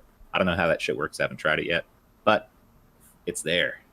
And that's exciting stuff. That was such a mind-boggling decision. That they got denied. I just could not believe that. Because some of the games on there, it's like, To The Top's better than Ninja Legends or whatever. Oh my god. So To The Top is a fantastic game, right? Like To The Top, it could be a contender on every single top 25 list. It could. It pretty much is. It just barely gets edged out by some things. Some things, but, when Superhot's not making things. It. We got so many games. Absolutely. And they are working on something else, which we've talked about a little bit, haven't we? I feel like we should talk about it right now. This is a perfect segue. segue. Let's talk about it. Because Electric Hat Games has provided Brian with a little sneak peek at what they are looking at next, or what they're working on next, and it's very early footage, very, very, very early footage. But they were nice enough to give us a quick glimpse of maybe just like one little quick glimpse of what it looks like so far. Yeah, it looks, not gonna lie, I'm looking at this right now. It looks a lot like To The Top. It's called Superkit. Yeah, absolutely. Yeah. The locomotion system looks a lot like To The Top. Every so often you do see your hands come out, where it seems like it's a little bit more hands-on in terms of the parkour elements to it. But then the big addition here is definitely an enemy that you can fire at. And I don't think To the Top needed a whole lot more to be like, a game that everybody would love. But I do think Enemies is definitely one of those things. Yeah, for sure. Yeah, I mean, I have over 100 hours in that game, and I absolutely loved it. And a lot of my favorite stuff about that game was the creativity of kind of mixing things up. There was a level where a giant lava monster was chasing you, and like that, like to me was like when they add that in, it like gave it like a new dynamic other than just platforming, just regular platforming and stuff. So in this footage, you see there's like one little Mario kind of looking enemy. This game was To the Top was always very Mario, Sonic, a bunch of other things inspired in many ways. And one of the new things you see in this is actually like some combat. You see him throwing some punches and stuff, which I think could be a nice little new mechanic. But it looks very similar to the Top, honestly, to me. Very, very similar so far. I mean, if it ain't broke, don't fix it. They know what they're doing. That was a fun mechanic. The art style worked really well in context of the game. Like, yeah. Yeah, they've sort of been heads down about this whole thing. This is in fact like this is all they're kind of willing to share for right now. They were talking about how like it's much further along in development and they've got a whole lot more to share when the time is right. But it's but right now they just kind of can't because they're in talks with different people about how they're going to get this game out and not really sure like what they can say and discuss right now. But man, go ahead, keep going. No, I was going to say it's exciting because it's so frequently when a team that puts out an awesome game that probably goes under the radar for a lot of people or gets underappreciated, especially sitting next to games like Blood and Truth and everything else on the store. You always wonder, you're like, oh man, are these guys still kicking it somewhere? Like, what are they doing? Are they still? Please tell me they're still passionate about VR and that they're still making games. And then this comes out of nowhere, and you're like, yes, they are. We can't wait to see what they do next. Very exciting. Yeah. Got a couple tips though. I want to. Is that what you're going to do? No, I was going to do something else. I'll wait for after the tips. It's all right. Just a quick little note. We got Professor Lilith with the $5 tip saying, The Sims in VR. Who's with me, Game Cats? Oh, like diorama style? That'd be cool. Like you pick them up and you move them around, you tap on them, assign a job and stuff like that, like Dino Frontier style. Yeah. Zoom in and zoom out. I was never really into The Sims, but in VR, I'd play just about anything. It was a very good game. It wasn't my style of game, but I played a good bit of it, and it was very good. But I'll tell you this. We talk about system sellers. I guarantee you there's a subset of people who would absolutely purchase a VR headset if they could play The Sims in it. They're like a very avid fan base. Yeah. Would you play the would you like I would would say you God want mode. God mode. Just The Sims and God mode, or would you want some kind of like crazy VR integration where you actually get to like go first person and interact with stuff? I mean, it would be so Sims move around on their own for the most part, right? Like you can pick them up and move them somewhere, but they walk around on their own. I think VR first person stuff where you're not in control of the character would be very disorienting for a lot of players. And if you just hopped into them and they were walking around everywhere, you'd be like, whoa, I'm not in control of my body. I feel sick. What if, though, they tried something different? You've created this whole sim world from like a diorama standpoint and like all these different things interacting with each other and, whatever, right? But then you can jump into first person as sort of a visitor to your sim world and go and see. Yeah, and you're in control of like, just like, again, a visitor, not somebody who like lives in there, but like, hey, I'm just going to knock on this dude's door and like hang out with somebody, That would work. That would definitely work. We also got Ben Schroeder with the $3 tip saying, shout out to Tornado, living her best life. I mean, yeah, napping is one of the best things you can do. It's great. That's my best life, Feels man. So nice. So do we have another tip? Or we do. Et.2k9.now with a $10 tip says, for the good pets chilling in the background. Oh, yeah. And Carlos, wherever the hell he is, being a bad pet. Seriously. Somebody mentioned about Carlos being really good about stealth. He's always hiding somewhere. He's probably in like a pile of dirty clothes somewhere. Rock is out. He is passed out. So real quick on Tempest Fall, the Warhammer game that came up earlier, there's an article about it now, and they say they're aiming for a 2020 launch on both PC VR and Oculus Quest, and it offers the chance to take on the Night Haunt, which are the enemies, I guess, with melee weapons and motion-based magical abilities. It's definitely the Wizards guys, obviously up and down, motion-based magic abilities. Full story campaign, including RPG elements, will see players travel across the realm of Shyish, hunting down the Horde in the wake of the devastating Necroquake. So a few things there that we know now. Melee weapons and motion-based magic. I don't think the Wizards ever had melee weapons, right? It was all magic for the most part. I'm trying to remember. I'm trying to remember, honestly. I think it's all magic. I just hope that with this bigger budget and with this IP, when they say a full story campaign including RPG elements isn't like what we saw in the Wizards, because like we thought that would be kind of a campaign, but it was more like a wave shooter in sections. Right. So hopefully they've stepped it up a notch, but it should be interesting. No gameplay footage yet, but something to keep an eye on. Nice. Mr. Gamecat Canaveral says, I tried giving Per Benjamin his first bath yesterday. Per Benjamin's way too old to not have had a bath, by the way. We saw Per Benjamin years ago when he first debuted on Viewer Takeover. Yeah, he's years old, and he said it didn't. He said it didn't go well. Not going to do that again. Tore me up. I tried to give Tornado a bath. Okay, actually, I'll take that back. I was taking a bath in an attempt. This is just a welcome to my strange little world that I live in. I was taking a bath. I don't take baths. I haven't taken one since I was like 7. But it was in an attempt to lure Tornado into the tub with me. I was like, I'm going to give you a bath, and maybe if you see me taking a bath, you'll be way more into the idea. And she was curious about it. She like definitely hung out on the edge of the tub, and then finally I was just like, okay, you're coming in. And I grabbed her and slowly started to submerge like her back half, right? And like all 4 of her paws went out like this. Like no, how do I get out of this? And she's not having it. And so to the second her butt and her tail hit the water, she's like, no, I'm out of here. And she starts scraping at me. And so I was like, I'm so sorry. And I put her down on the bathroom floor, and she took off, and I was like, oh no. And she had a wet tail for like an hour. So like there was just like wet everything in my apartment for So yeah, great. my tornado bath didn't go well either. I need to close the bathroom door next time so she can't get out. Arlen Teodoro with a $5 donation. What's up, dude? It says, thank you for the stream, Dave, AJ, and Brian. Thank you for being the real Arlen Teodoro, Arlen. If that is your real name. I've tried to text him like 3 times, and it just doesn't respond. This has been going on for so long. I love it. Right? Oh my god! Like it's got to be. He just doesn't care about actually staying in touch. Thank you so much for your donation. Yeah. I don't know if I've told you guys this Brian, yet. we need something else looping in the corner, man. It's driving me nuts. Look at it. You're like, I stop haven't seen it.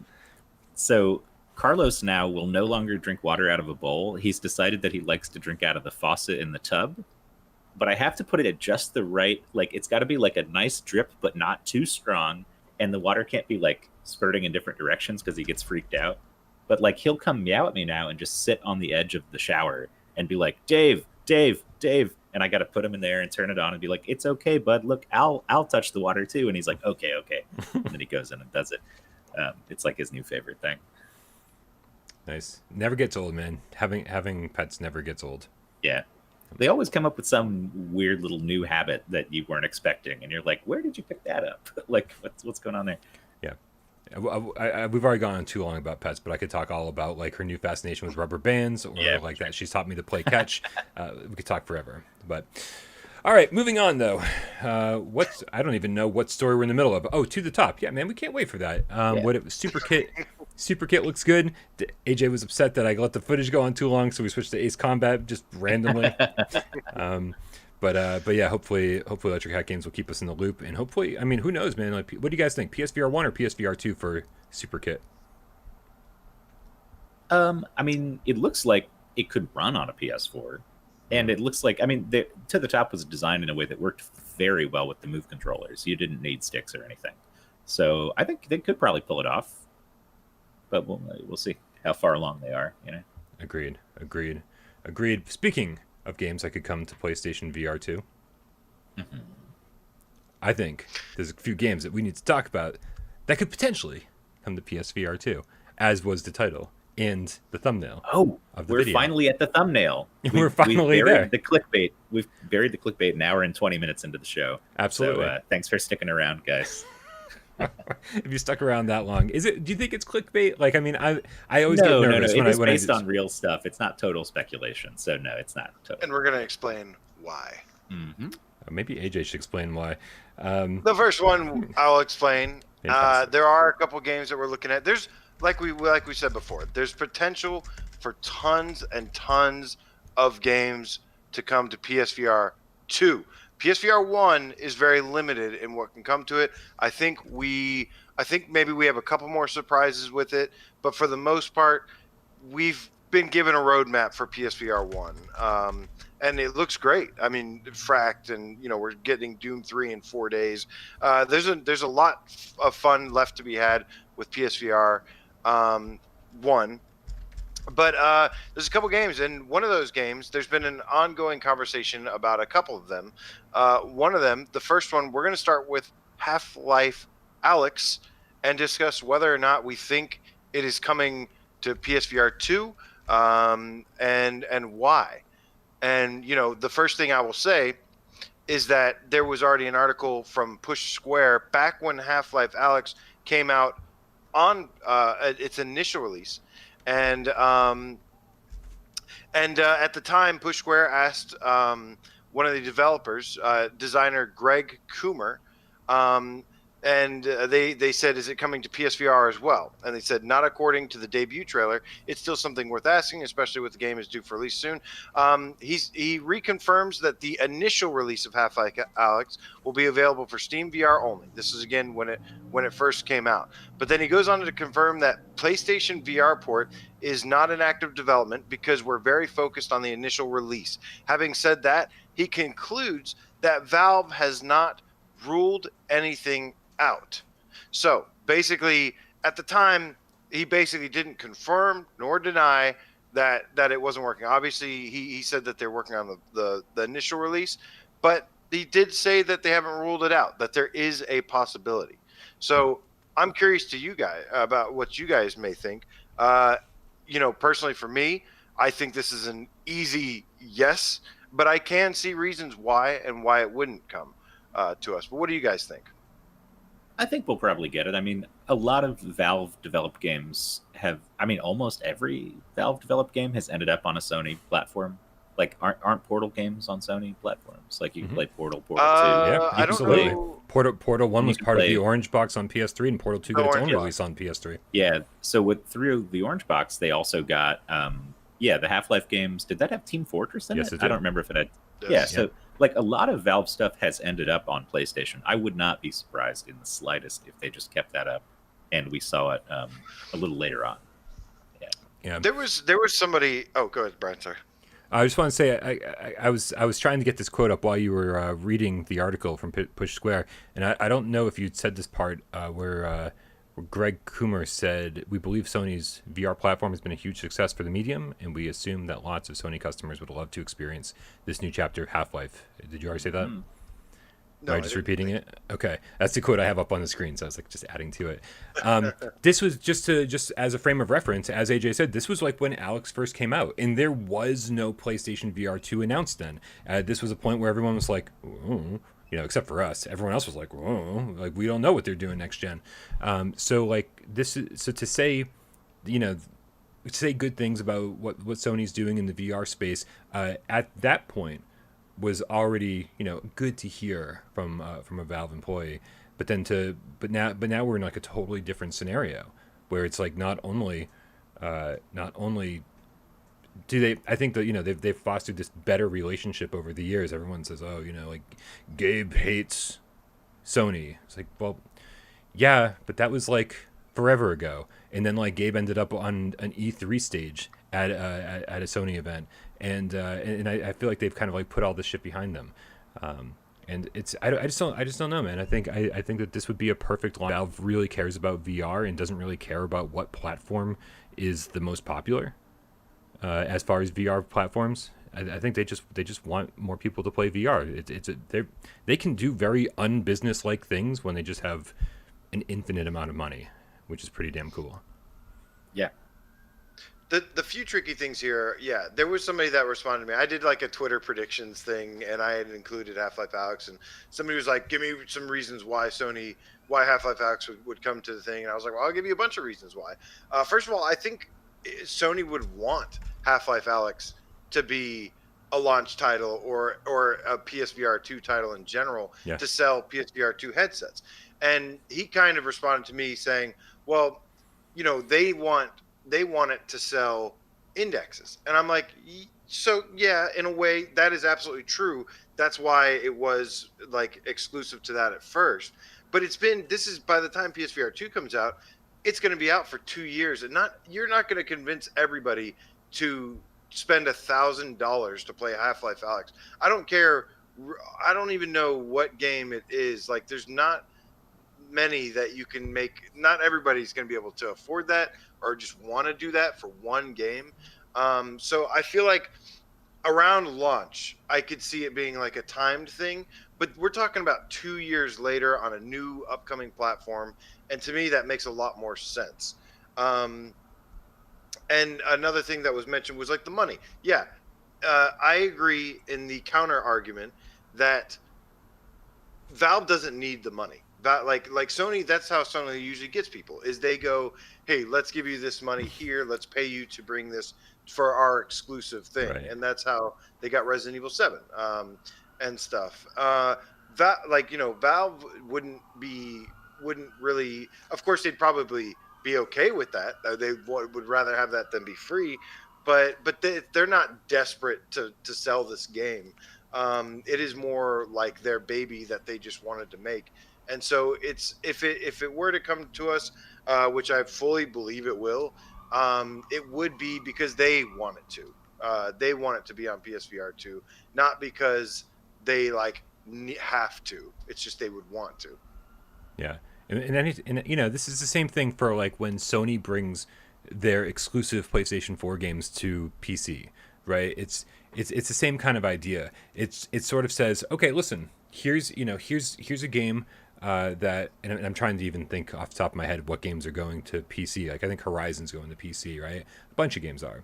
And so, Dave, you're on mute, FYI. So, oh, I know. Okay. I saw you say yeah, and I was like, well, okay. I figured the body language was enough. It was definitely. And so, but what we talked about before is that it's such a great incentive for people to be like, oh, this is what they're playing over there in PlayStation 4, PlayStation 5 land, and here comes a sequel that PC's probably not going to get for a year or two, when they finally bring the port over there. And so this is kind of a cool incentive to be like, okay, well, we're going to kind of advertise the fact that we're making amazing games over here in PC land by giving you a fucking amazing AAA title on PlayStation VR 2. And if you really, really fucking love it and you can't get enough and you don't want to wait 2 years to get the follow-up, well, then you might want to consider coming over here and getting our games when they first come out. There's definitely it gets that message into gamers' brains saying this shit's incredible, but like, but it's been out for 2 years. How have you not played it yet? Yeah, I would love to play it. I can't. I said when it came out, I'll wait. I know it's going to be years, but that's how exclusives and timed exclusivity works. And we just had a conversation on Viewer Takeover about, do we think exclusives are good or bad? And this is why I stand beside them being good, because this did make me want to go out and get that very badly, or just choose to be patient and say, I'll get it when it comes to my preferred platform that I use. So yeah, you're given. The important part is that I have the option. It is my choice. If I really wanted to play it, if I just couldn't live without it, then I still have the choice to go play it if I wanted to. I just have to go buy that platform. That's why I don't believe exclusives are bad. Yeah, timed exclusives are maybe a little bit more, like a little bit better in a way, but again, then the index loses some of its value. If it were to come to PSVR 2, there's no doubt that it takes away from the index. But 2 years later, I don't feel like that's going to have a big impact on the index. A lot of people have been telling me in comments and stuff saying, Brian, you're a VR gamer, you love horror games, like you need to play Alyx. You can't wait for it to come to PlayStation VR 2. And my response is, I can't wait for it to come to PlayStation VR 2. You're right. Because, right, I'm so excited, and this is torture.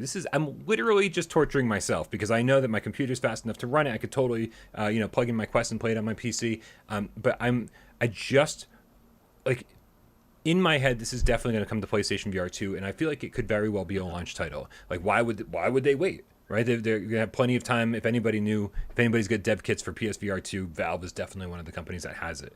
And so, delayed gratification in this particular scenario is just something I'm gonna have to do. Just gonna have to deal with, because, man, I don't want to spoil it for myself. When I get PSVR2 and I get blown away by how amazing the controllers feel and how everything looks incredible in the headset and is utilizing the power of the PlayStation 5, I also want to be playing really good games, and I don't know how many really good games there are going to be at launch. And Half-Life, from all accounts, man, and it seems so dumb for me to sit here and be like, try to talk proficiently about VR, but to be like not have played one of the biggest VR games out there. It's just something I'm going to have to deal with, man, because I want to experience it for the first time the way I want to experience it. And it's just going to be a tough road, though, for the next year. Yeah. Fingers crossed. So real quick update on the Games Radar show. It is now over. The only 2 VR games they showed were that Warhammer game. But in their post-show sizzle reel, that was one of the biggest things that they kind of showed off again. So that's a good sign, I think. And then they showed the Zombieland Headshot Fever, which is out now, I guess, on Quest. Yeah. But it looked a little underwhelming. I haven't tried it myself yet. Of course, everybody says, just like State of Play, terrible, waste of time, boo, most boring show ever. Like, they actually showed off a few cool things in here, but everyone just is, as we've discussed, terrible. So that's that. People are awful. Anyways, no more to see there. Thanks for the update. Yeah, no problem. All right, but certainly not according to our thumbnail and the title of this video. The only game that we expect to see on PSVR2 that's currently making waves on PCVR. Isn't that right, AJ? Yeah, you talking about Boneworks? Yeah. I know where we're going next. I thought you were going to give me next time. I won't respond like that. I thought you were going to give me some time to bring up a trailer and stuff, but whatever. Yeah. Whatever, man. Whatever. Dave, what do you know about Boneworks? I know that people tend to like it a lot. Before Alyx came out, that was supposed to be like the big proof of concept of like how cool a VR game could be. Lots of physics-based stuff, lots of interactivity with everything. But like campaign-wise, people said it's just sort of like they kind of threw something together to show off the mechanics and the physics and stuff, but it's not up there with Alyx's as far as storyline or narrative stuff goes. Story is not supposed to be very good, yeah. But everyone loves it on PC, and they have said that they were keeping an eye on these PSVR2 controllers and that they might be interested, or they're potentially on board with moving forward for Boneworks on PSVR2 on PS5. Obviously, as it stands, PSVR1 can't handle this game. All the physics going behind the scenes, like it just wouldn't run properly. So I think definitely the PS5 will run it, and I wouldn't be surprised if this comes as well. And they're not tied to Oculus, they're not tied to Steam, they're just an independent developer, stress level 0, right? So I don't see why they wouldn't bring it to PlayStation VR. The funny thing about Boneworks is that it's actually considered to be like a mini Valve inspired kind of game that's like in VR. Like you're absolutely spot on about what makes it special is that it's the physics, the gunplay, the gameplay, the interactions and stuff. But the style of it and everything is very like it takes a lot of inspiration and pays a lot of homage to the Valve games like Half-Life and some other ones even. So yeah, there is like a great influence in there. But like what it gets praised for is the little technical achievements that it had. Yeah, I find it crazy to see this Brendan Latch from Stress Level 0 responds to the PlayStation news about the next gen VR controllers and stuff, and says, well designed, they address everything that prevented us from supporting Move controllers. Need to get our hands on that to make the call, but just by looking at them, I'd say there's a 90% chance we support them. I mean, it's interesting to hear him say that, like that the Move controllers really were the reason why this wasn't supported on PlayStation VR 1, or why they didn't bring it to PSVR 1, because you almost never hear that from any developer. Usually it's just like, oh, we just can't get the game running. But but knowing full well that there's workarounds for the move controllers, and this is just kind of how things work when you use move controllers. Almost every developer has found a way around it. But it's so funny. I don't think they show it in this trailer, but over on the store Steam page, there's an animated GIF of a sequence where the dude's got 2 crowbars in his hands, and he's climbing rungs with the crowbars, and like, you know, then he'll take one crowbar and like pull himself up and grab the other one with his hand, and just like with the hand mechanics the way that they are, and like gripping things and being able to like use those items and all the physics that's involved in that. I'm surprised that wasn't the what they cited. You know, you needing a little bit more power from the console itself, you know, not being able to get this thing running on an OG PS4. That's what surprised me the most, because again, I feel like there's workarounds for everything, but I also don't know every single mechanic that's involved in Boneworks as far as like what the move controllers were incapable of. So not even just the move controllers, but also mentions here in that same thread, it says PS5 is already above the minimum spec PC that delivers a good time in Boneworks. And he also mentions the SSD is a godsend too. Nice.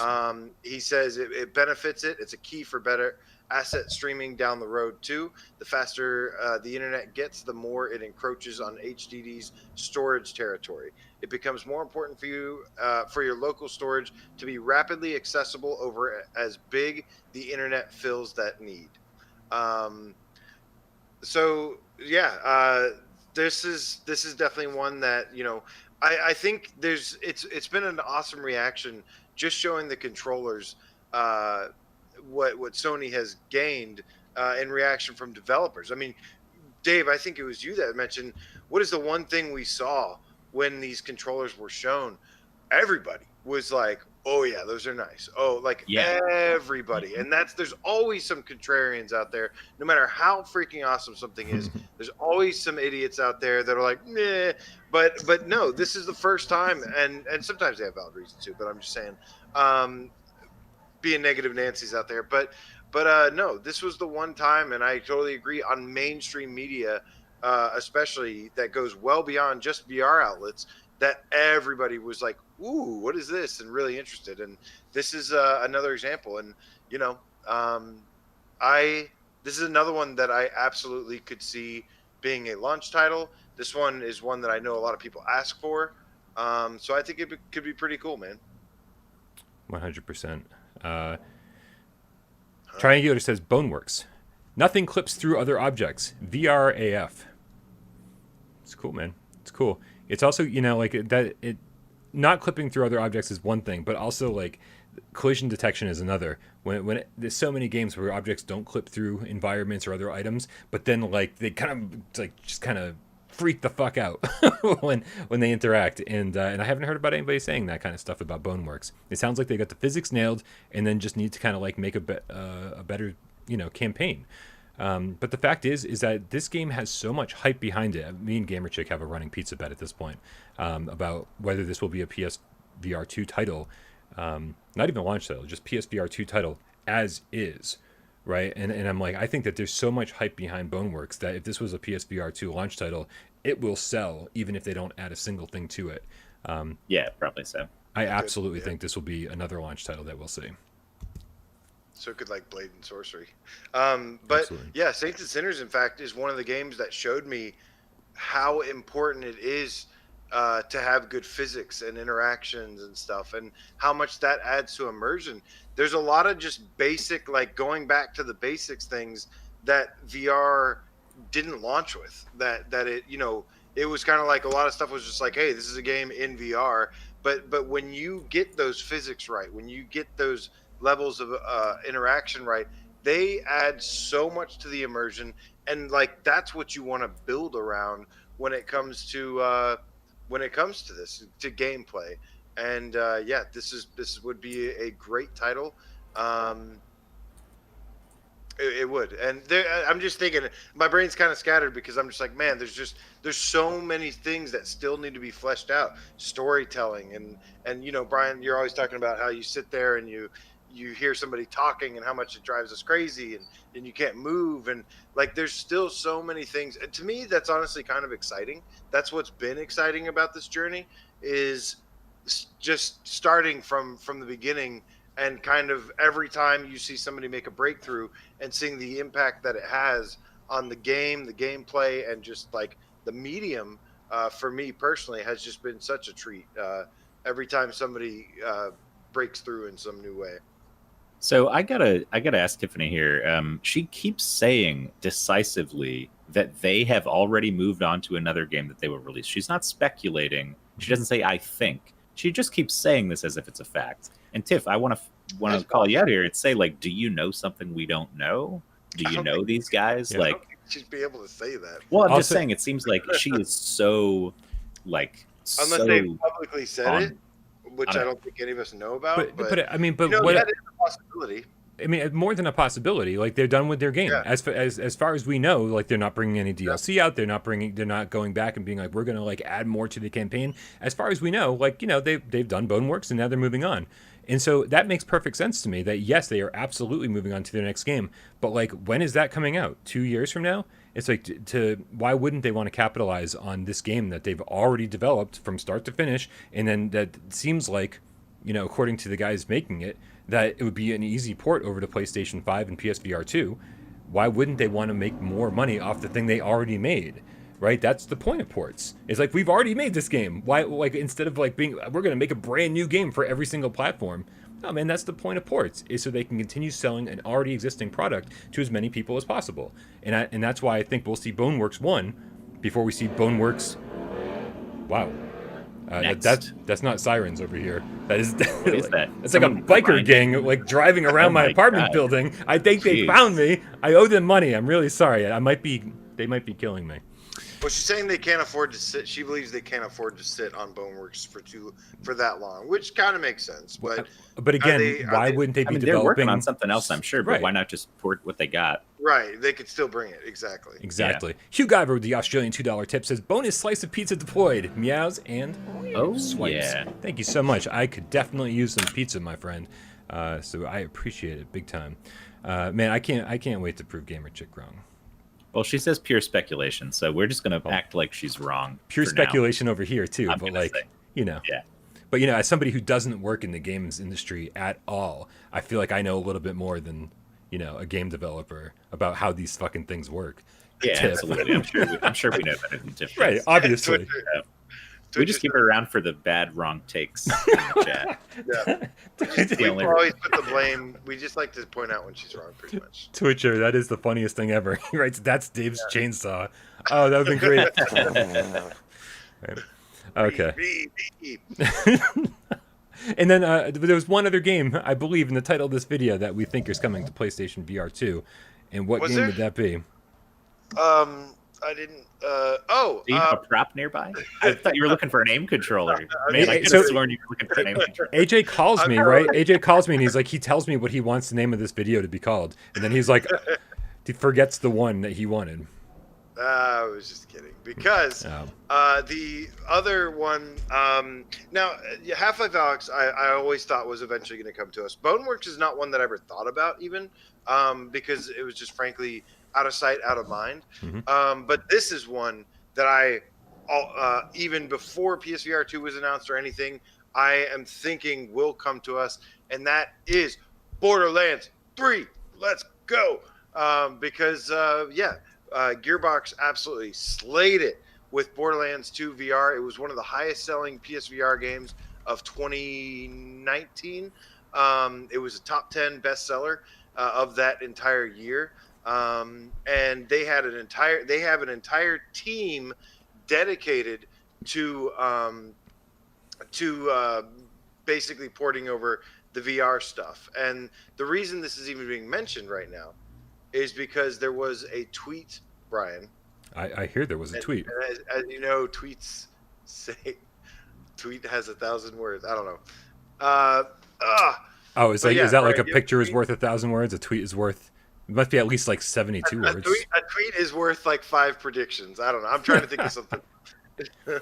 Well, when Randy Pitchford, the fucking CEO of the company, tweets out who would like to play Gearbox-developed games on PlayStation 5 VR in response to Shuhei's tweet about next-gen controllers, you don't just ask that for no reason at all, right? Yeah. It's like this is like, hey, we're interested in this. We have plans for this. Like, again, we could totally have launch titles ready for this thing. And I keep saying launch titles. I don't know if anybody else feels the same way as me, but games that have already been out in non-VR format or on PC VR, I just feel like you got to strike while the iron's hot. And launch games always sell like crazy because people are dumb when consoles launch. I mean, I'm dumb when the console launches. Like I bought Fantavision on PlayStation 2. When? I don't know. I bought Orphan, Scion of Sorcery on PlayStation 2. Well, it just so I this wasn't goes born back yet. into something I wanted to respond to that VR Grid said earlier, along the lines of it seems backwards. Okay, he says, I don't know, a launch with old ports seems a little backwards. Well, here's the thing. PS5 launched with one old remastered game as the only exclusive game that it had, Demon Souls, and everything else was available on PS4 as well.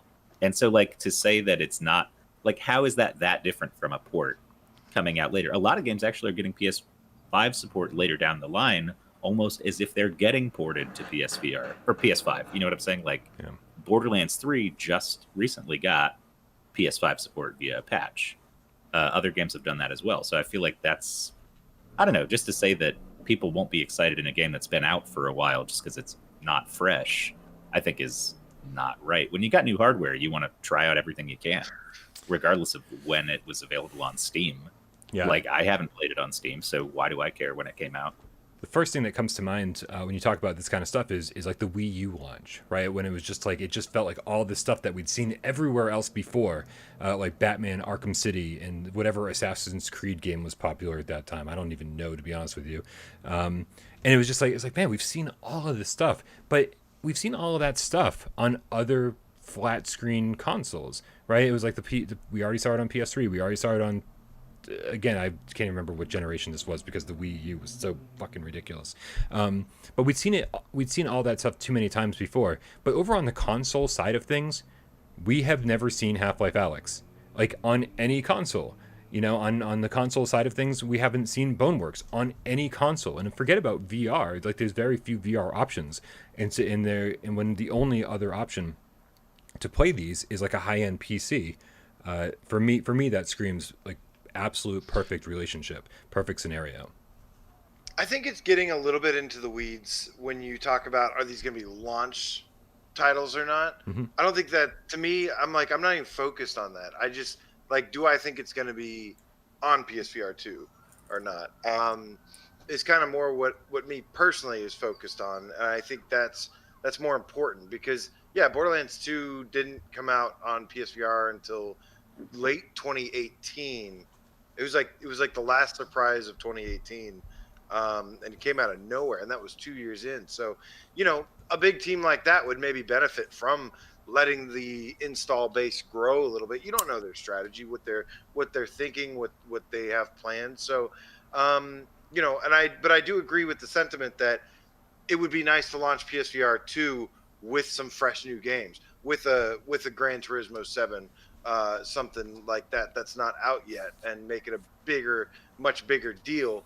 Although I think Half-Life Alyx would still be a big deal, but something like this, I think it doesn't matter. It could be early life cycle, later life cycle, but I think it's just important that with the success that they had with Borderlands 2 VR, which Brian, I was telling you about this. I feel like they put it out there. They couldn't put the multiplayer in there, obviously. But they put it out there, and I really feel like it did well enough to where then they added aim support, and then they added 16 free packs of DLC. 16 free packs. That was a lot of content. A lot. Some of that DLC, one portion of that is longer than the main campaign almost, or at least a significant amount of it. So I think it was just with all the success around it, I definitely feel like it could be. It's one that I have to continue. I could never get into Borderlands until VR. I don't care if it doesn't have multiplayer. the VR and especially with like the aim controller and stuff is what made me get into Borderlands for the first time. I tried so hard with Borderlands 1, Borderlands 2, everything, and I just couldn't get into it. And now I'm like hooked, and I would love Borderlands 3 to come to PSVR 2. Absolutely.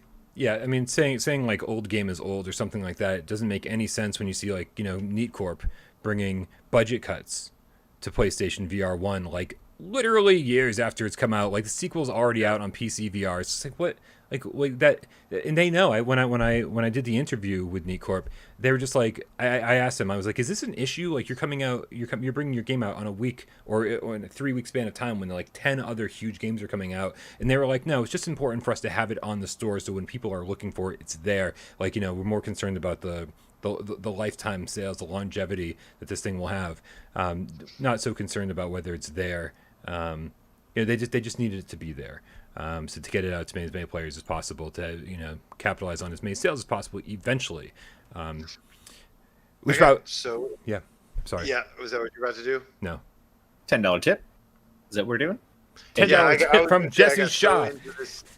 Conversation that I forgot. I missed these. I've had it up on my screen just waiting. The best news about PSVR 2 is that you guys will cover it all with stellar information content from all angles. Thank you very much, Jesse Shaw. What is going on with Hitman 3 7 Deadly Sins? Is it going to have VR content?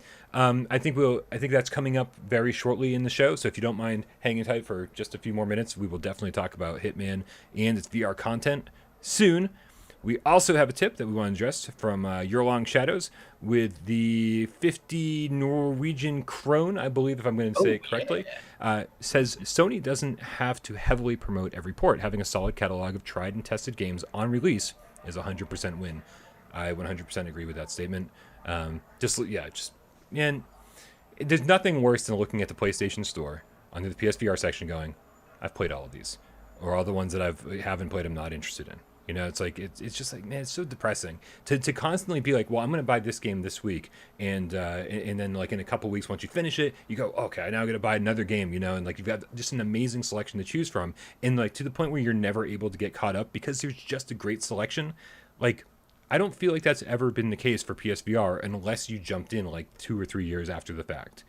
It's always been like I've been chomping at the bit every single week going, please be something cool this week. Please be something cool this week. And then it's like, and then every week I just go, well, I'm going back to bed. Nothing cool this week. The heavy hitters have been so few and far between that like launching with a stellar lineup that will like keep people satisfied for months and months and months is just going to be, it would be amazing. But like AJ says, it's not super important they're there at launch either. Are we caught up on tips? Yeah, I think so. Excellent. What's next on the lineup, AJ? All right. So moving on, let's go ahead and tackle because of the tip. Let's go ahead and put Hitman in here. Hell yeah, Jesse Shaw. Yeah, Hitman actually just announced the DLC, the new 7 packs DLC. Surprise, surprise.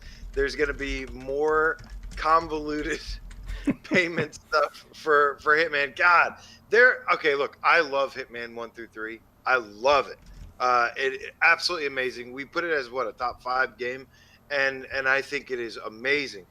But this is like the fact that they're adding more. They're like pay method or whatever that they do is just it's just mind numbing to me. So yeah, there's going to be 7 new paid DLC packs for Hitman, as if it wasn't hard enough to figure out what you need to own. Now it's going to be there's going to be 7 more things to sift through. I'm assuming this first one is Greed. What is the first one? Do we know? I think it is Greed actually, because it's like there was some setup thing for it. I'll have to bring it up here in a second. Sorry. It's like Agent 29 is walking around with this. I know what it really is. He's walking around with this like gold suit and stuff, and I'm just like, this is so silly. Like it's just so ridiculous. I mean, the game is silly and ridiculous, top to bottom. It always has been. That's part of the fun. You can hit people with fish and stuff, knock them out with muffins if you want to. So like it's always been fun. Yeah. It is a little strange that they didn't specify anything about PSVR support. They didn't specify anything at all. The only way we're to assume that this is included in the PSVR version is that on the PlayStation YouTube channel, not on the IO Interactive channel, but on the PlayStation YouTube channel, they announced this as Hitman 3 DLC, 7 Deadly Sins, PS4, PS5, PSVR. So they do list it in the title of the video, but that's it, man. Like I haven't seen anywhere else confirming this is PSVR supported. Let's see. When does it come out? When can I buy it? 30th of March. Mm-hmm. Okay. Yep, first content pack. Yeah. Right. Yeah, I mean, to me, I have no problem with this, but again, yeah, there's already people confused again about whether this is going to have PSVR or not. Obviously, like you said, going by the trailer, it tells you a little bit, but their entire messaging around this, I don't know why. It's frustrating. It's really frustrating because there's a lot of great stuff here and there's a lot of great content, but their messaging is so piss poor around it, and I almost feel like they don't care, because if it doesn't have it and you don't know and you buy it thinking, then they got you, then you've paid for it, then you know what I mean. It's like it benefits them and it can only help them in sales for you to not know, almost. True. Because they got nothing to lose here, but it's still just like, what does it got to take to just explain, like just make it clear? Like, why has it got to be so confusing? Yeah. So I want to kind of push back against something that was in the chat here from Mustard Custard, who says it's the same engine. It's a given it will have PSVR support. That's not true. Right. Not all of the content that exists in all the available DLC stuff for Hitman 1 through 3 and the content packs and stuff is supported. A lot of it isn't, actually. Anything that diverts from the standard way the level is presented, like if there's like a nighttime version of a map that has a different set of enemies and objectives and stuff, like that one won't be in VR, but the regular one will be, and stuff like that. Escalations, I don't think necessarily were. So just, don't expect that just because it's in the engine, it's going to be VR supported. We don't know that. Right. That's why this has been a little bit frustrating for sure.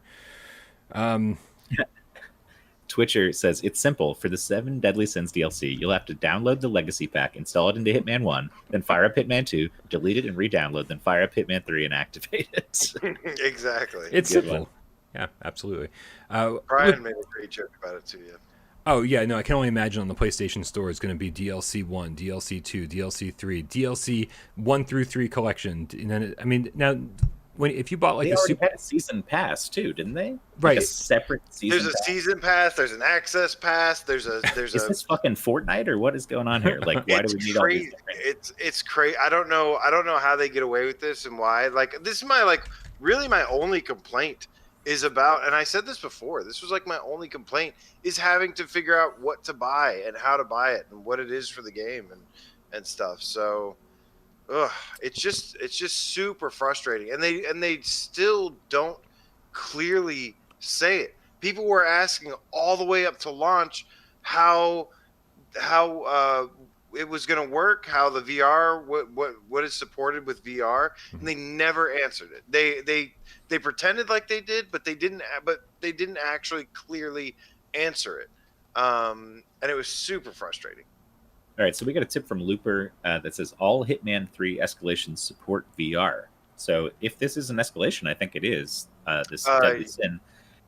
I mean, yes. And another comment mentioned Darkwing called me out here and said Hitman 1 and 2 are the ones where the other stuff isn't VR. Right. And Hitman 3, everything 0. besides contracts.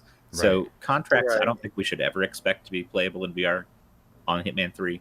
But it sounds like escalations are and will be, and these are escalation packs. Yeah. So in that case, we got VR content coming. There was challenges and stuff. Yeah, I mean, I was definitely expecting this to have VR for the base game stuff, but they talk about there's going to be other stuff as well. There's 7 content packs, so. I also want to give Looper's last tip we can get read. We got. I missed. I think you guys missed a couple actually. A couple tips there. Well, €5 tip from Looper saying, all Hitman lovers out there, make sure not to miss the seasonal event Berlin Egg Hunt. It's free for all players and available from March 30th to April Cool. 12th. Cool. That does look pretty cool. I mean, talk about like super goofy, like leaning into the goofy side of this stuff. This looks like a lot of fun. I don't know why the 7 Deadly Sins stuff rubbed me the wrong way, but you know, I'm sure it'll be fun. No, I'm just frustrated with the pricing and the like downloading and stuff, the model of it, like the presentation of the purchasing model is the only thing I find frustrating. Yeah. The game is fantastic. It's like amazing. I'm sure this content will be great. I know I'm sounding like I'm angry at the game or something. I'm not. I love the game. I'm just like I just really don't like that part of it. Yeah.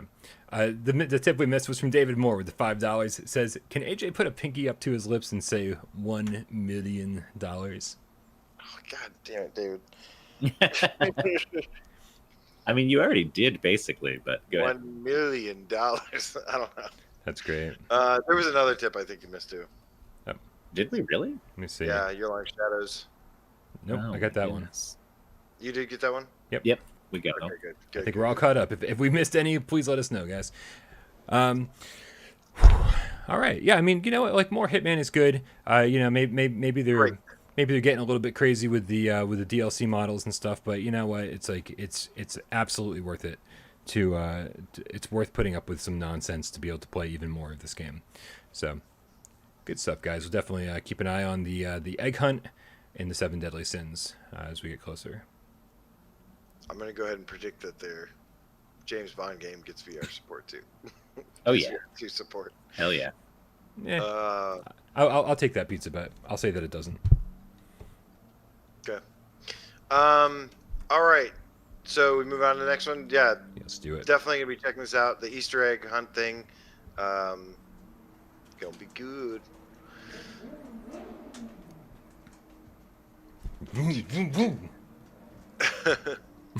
All right. So a couple more things here. After the fall, we had a conversation recently about After the Fall not showing us gameplay and showing lots of trailers. Well, now they've come out and said that we are going to show soon more gameplay finally. So I don't know if they were listening or if this was all part of their plan or just didn't have it ready. But they haven't shown us the official gameplay yet. We're going to be keeping an eye out for that. But they did give us a couple teaser GIFs that did show some stuff. And man, I mean, this stuff looks good to me. And I was like, wow, like why haven't we? I'm not going to really dig down and see why we haven't seen more gameplay. But the gameplay they've shown now, it looks really good in my opinion. So I thought you were putting this on here for the opposite reason, because I saw some gameplay footage in a GIF that Nathy had called out, and that's where I first saw it. And he said, wow, this looks pretty rough. Because if you look in the background, and if it's the same GIF we're talking about, is the one where there's one where a guy is frozen and his partner is running over to try and shove something into him to unfreeze. Oh, that was a new one. Okay, well, you find this one, Brian, and if you can put it on the screen, try to, because you can look at the character animations for the zombies in the background, and they look no better than Arizona Sunshine. They're running around like fucking weirdos. Did you see the other two? It looks super alpha, is what I'm saying. Like, if you look at the footage of the way these characters are moving in the game, it doesn't look ready for prime time by any means. It looks closer to Arizona than the footage they've shown us in trailers and stuff. Dave, did you see the other two with like the stuff crawling on the walls and stuff and on the ceiling? I did see those. Yeah. Okay. And that looked good to you, right? Like that looked amazing. It looked better, but the zombies running on the snow towards you looked really janky. In the one where he heals them? Yeah, where the guy's frozen and he runs over. Oh man, so we got a little bit of a I didn't pay attention to the stuff going on in the background. Yeah. I just saw him heal him and I was like, meh, okay. Like I didn't notice that detail though. Yeah, and it's, I mean, for Nathan to go out of his way to be like, wow, that doesn't look too good publicly about something kind of worries me. I feel like he's probably played it in some state already, pre-alpha or something like that. And if he's worried about it, I'm like, oh, God, okay, well, we'll see. Like, should I be worried? We got a $5 tip from Big Show before it gets away from us. He says, why would people think Half-Life Alyx will come to PSVR 2? PSVR 2 is competition to Steam VR, ? Just a thought. Because Valve has released every game of theirs on a PlayStation platform pretty much in the past, so I don't see why they wouldn't. That's the main reason why. Aceville the Attack Cat coming in. What's up, Aceville? $5 donation says derailment. Oh, like we need more derailments. Damn it, Ace. Says today is Aiden the Game Kitten's 6th birthday. All right, there we go. Cat Love Eyes got space for a shout out, guys. Swipe. Absolutely. Of course, we got space for a shout out. Big happy birthday to you, Aiden. Aceville, you're the man. Oh, Absolutely. He really is the man. I'm trying to do something behind the scenes over here. I'm trying to get this GIF up and running, but absolutely, man. If you guys didn't see Aiden, but way back when Aceville submitted that viewer takeover introduction, this was like 2 years ago. Man, very cool, very cool. Aceville, part of the big ol' Without Parole extended family.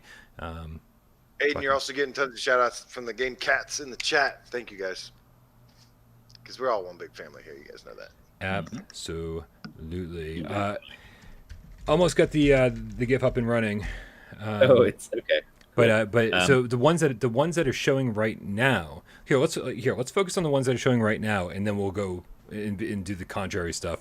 Because okay. the ones I already said all my contrary stuff that I was going to say. So let's just talk about the positive stuff now. Well, hold on a second. If you've already gotten all that out of the way, then let's stick on it. And let me bring it up then, because I do. Just everybody, when it pops up, take a look at the top left corner of the GIF. Keep an eye on the top left corner of the GIF and these animations. Okay, here we go. Boom. So you guys have been seeing the good ones, and now let's bring up the not so good one. Where the hell is it?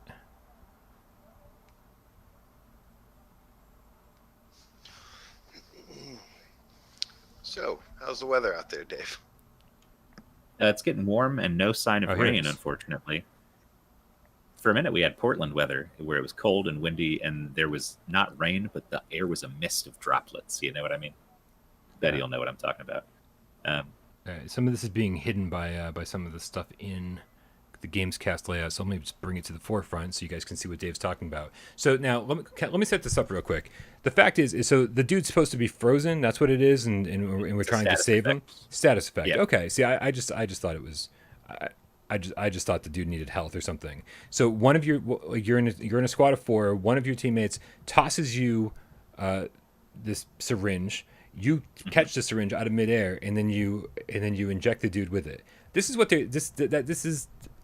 No offense, Dave or Nathan or anybody else who's complaining about this, J-Meow, but they're trying to show off one thing, and everyone's focused on other things, right? They're trying to show off gameplay mechanics, and this game's not coming out till summer, so they've got plenty of time to polish up everything. And this is why we haven't seen a gameplay trailer, because like there's stuff that needs to be polished up first. Is this old footage? This doesn't look like the third GIF I saw. The third GIF you saw was in a tunnel kind of thing, or the other GIF was like in a small dark space where there wasn't much need for lighting or draw distance or anything, and the creatures were running in a pretty kind of standard, like this way towards you from the wall, down the wall like this. The zombies look to be running a little bit more freeform, and they're in a big open area, so it's got to be a little bit different from a game design standpoint. Like how it behaves. This footage, this thing that Brian's showing right here, is this the newest one that they just showed, that they teased? It's the most recent. Yeah, this is one of there's only 3, and they're all fairly recent. Yeah, I guess I just really didn't notice the other stuff going on. But yeah, I see what you're talking about, though. It's super rough. Like, like if you look out into the distance, you're like, oh well, if you look at this section over here, like that's fine. But like, there's tons of stuff going on the screen. And the fact is, it's like, yeah, it does look really rough. There's certainly some rough elements here, but that's not what they're trying to show off here. This game, if it looks like it's in alpha, it's because it is. This is alpha footage. They've got plenty of time to clean this stuff up. Is that supposed to come out in summer? Yeah. Well, it should be further along than that if it's coming out in summer. I think. But see. That could be up to 6 months away. That's a. There's still plenty of time to polish it up and stuff. But guys, I really didn't actually intend to spend so harp much time on this. Yeah, this isn't the actual gameplay that they've showed us. This is just like a little teaser stuff that they did. So the actual gameplay trailer is still scheduled to be coming out soon. we should be within the next couple weeks. So Yeah. hopefully I'll they'll show reserve judgment. I Final just vote. wanted to point out that should be getting some stuff soon. Yeah, and it's but it's important to point out the negative stuff as well as the positive stuff. So I totally see that. It's a good observation. It's a great observation. The other stuff that we haven't talked about, I mean, I think looks fantastic. It's like this dark hallway that it's got this creature crawling on the ceiling. I'm like, this is Doom vibes, right? This is, but possibly like more advanced, and so like this stuff has me excited. And then there's like the zip line part of it too. Right, it was like zip line looks cool, but I particularly like the one in the hallway with the stuff crawling on the ceiling and stuff like that. To me, looked very polished and really nice, and it gave me very much a Left 4 Dead vibe, which is what I'm hoping this game is Left 4 Dead in VR. Yeah, no, doing this, like, usually when shit's scary, I want to play it alone, but there's definitely something about this that I'm like, no, I'm super thrilled that I'm going to be doing this stuff with like 3 other people. So I can't wait for this. And again, like, it's actually amazing that I feel like we're seeing so much in these short little GIFs. It's like, it's time, man. It's time for a trailer, like an actual gameplay trailer. I know why people are skeptical, and I hope that Vertigo's gonna be able to put that skepticism to rest. So I love that people can, on the one hand, accuse us of being like so pandery and we love everything and we're so positive about stuff, but then we also get comments like, "Why shit on a game that hasn't been released?" And it's like, I love you, Donatello, but like that's part of our job, dude. That's part of my job here, is to like look at something and decide how I feel about how it looks. And if this is what they're showing people, that's how I felt about what I saw, and that's that's what we're here for, I think. So either good or bad. Yeah. When a developer like Vertigo has only showed us cinematic trailers, we're going to get very, very critical about the literally 5 seconds of gameplay that they're showing us. We're gonna try to analyze every single bit about it, for good and bad. So. I think we're all very hopeful that this game turns out to be as good as we want it to be. What do we got next, AJ? All right, so Synth Riders, guys, is a game that might take some of us by surprise. Once the PSVR2 controllers, again, going with the name the Orbs for now.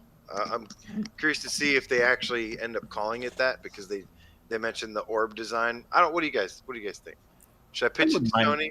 I mean, it's, as a tentative name, I don't mind calling them the Orbs. Cool. It's kind of cool. But Synth Riders basically posted an article on Reddit. They were kind of teasing with a picture, saying that they liked the design. Brian, here, I'll post you this picture here, so you can throw it up there if you like. But in the article, they said, on Reddit, they said, this was one of the developers verified, Synth Riders is coming to PSVR later this year, and PSVR 2 as soon as possible. So giving us a little bit of a window kind of frame, kind of where we can guesstimate where they're at with this. But I would have thought this would have been coming a little bit sooner than later.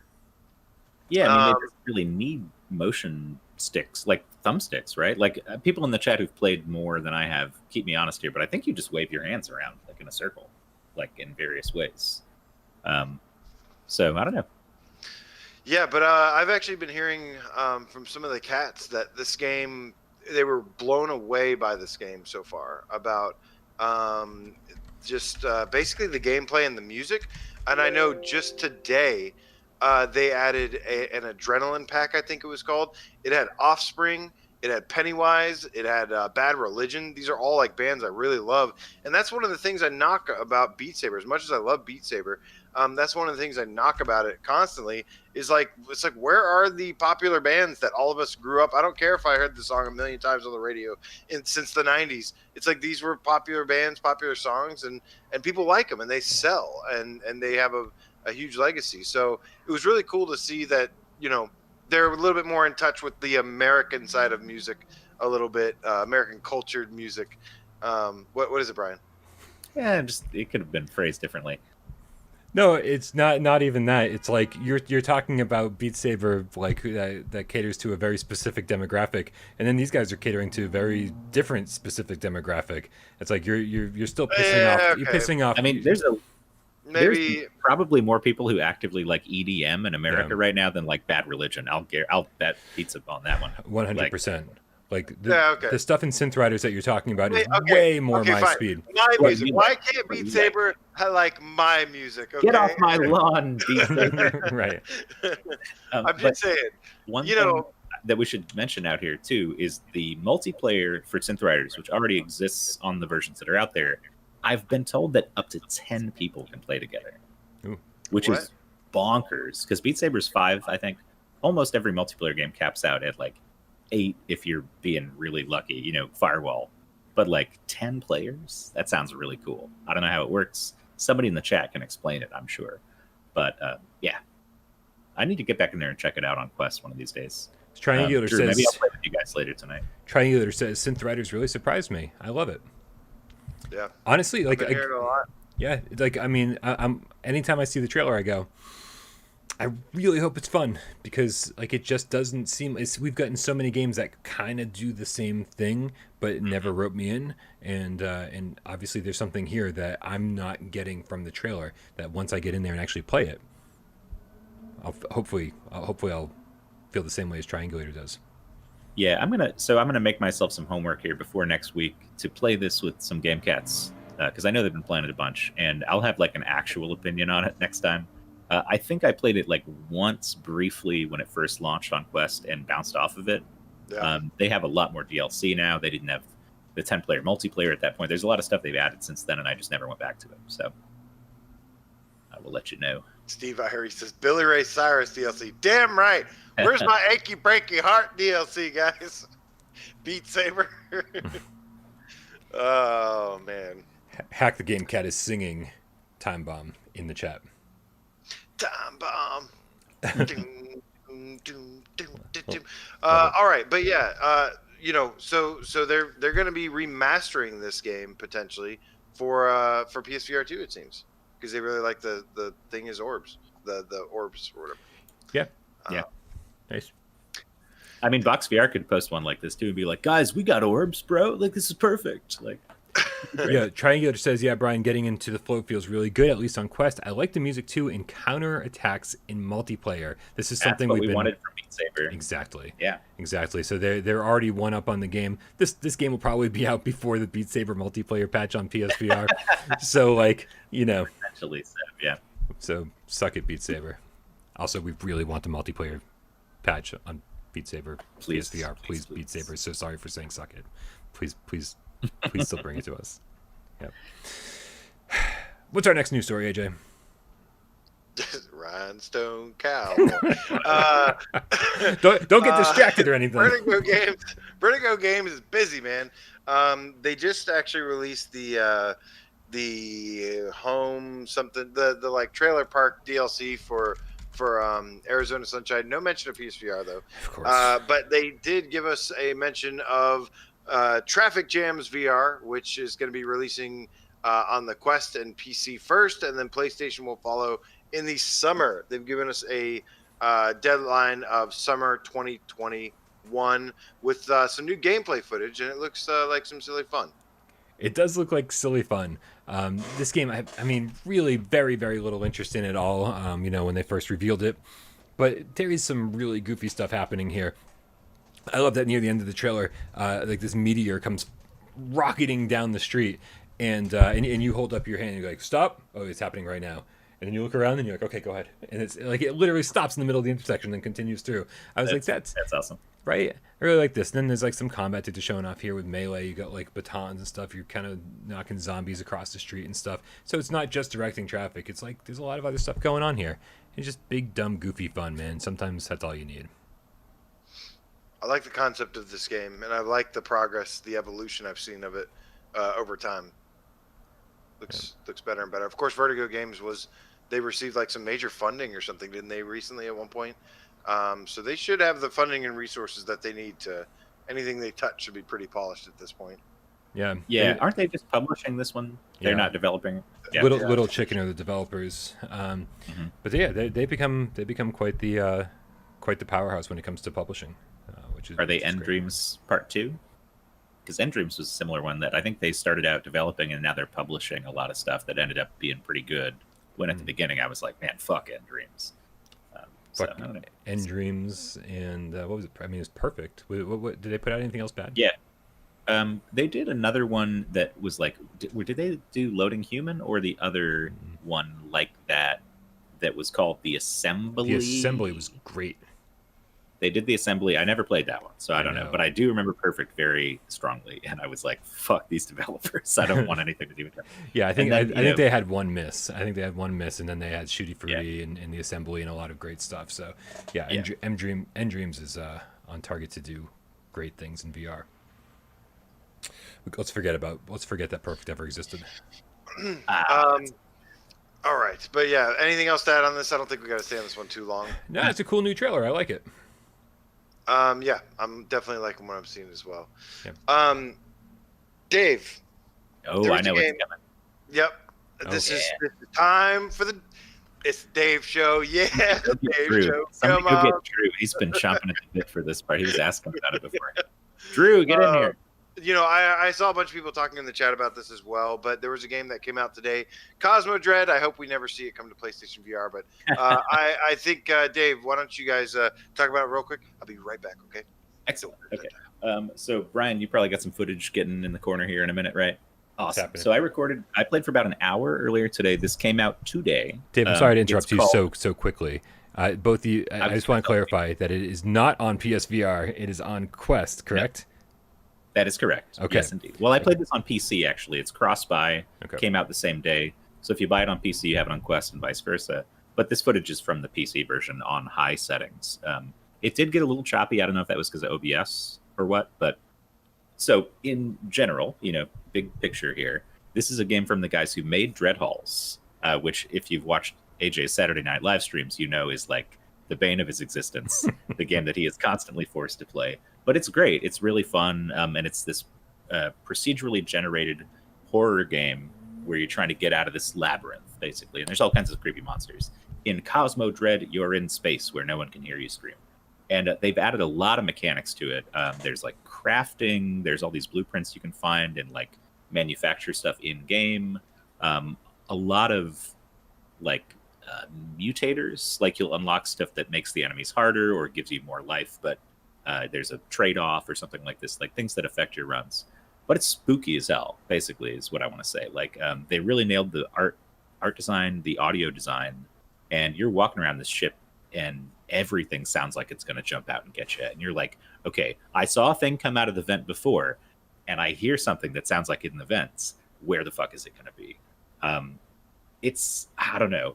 Hopefully people can see from this footage, get a feel for it. You probably won't see too many monsters in the space of us talking about it because, like Dread Halls, they build the tension for a few minutes and then you open a door and all of a sudden, oh my god, there's a fucking freakish monster like right in front of my face that I've never seen before. You sent me 17 minutes of footage. If you want me to jump ahead and find more interesting stuff, let me know.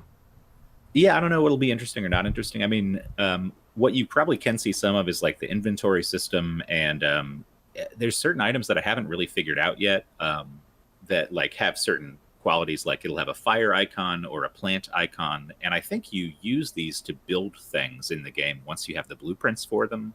But it's a game that doesn't really show you everything up front. Like there's these power batteries that you have to use to charge up a room to power up a terminal that then you put an item into and then get a blueprint. But the game doesn't really just like tell you that up front. You piece it together as you're playing.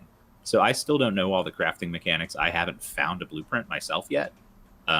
So I'm still only an hour in, but it seems like there's a lot to dive into. And even though it's procedurally generated, every time you play, you're learning a little bit more about the systems and you're kind of finding your way through it. I don't want to just keep rambling here forever, but I mean, I could say more. Yeah, please do, man. Yeah, I'm enjoying listening to you explain it, and also like looking at this footage for the first time because I didn't watch it before the show. Yeah, one thing that makes it obviously straight off the bat different from Dread Halls is that you have guns, every run, it starts you with a gun. It's not always the same one. I usually got the crossbow or this like energy pistol. I'm not sure what it is exactly. But those are the things that you can like find blueprints for and build and choose to start your run with as you go on. But the cool thing about this to me that elevated it a bit from Dreadhalls 2 is when you go in, there's a wrist thing that pops up a mission, and it says you got to get this ship back online. And this is where it starts feeling like the persistence, because you have to go to a certain part of the ship and do a certain thing to get that section back up online to progress through the like procedurally generated campaign. Like it is a campaign now, and once you get into the main kind of promenade area, you look at your watch and it's like, find the warp core, find this, find that, fix the energy systems. There's like a list of things you got to go through and find.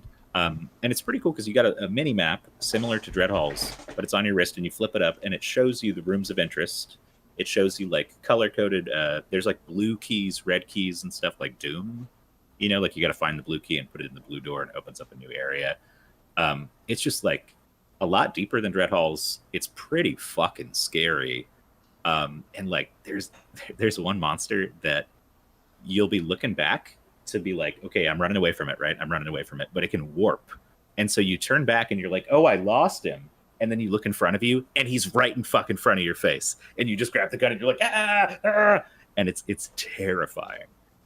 So I really like it. People are saying sounds like Persistence and Dreadhalls had a baby.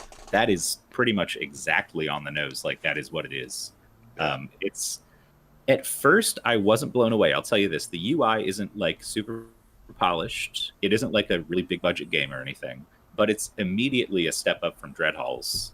And once you get into the gameplay loop and figure out what you're doing and how to do it, it's just as scary but more compelling because you are actually kind of playing a game more than you were.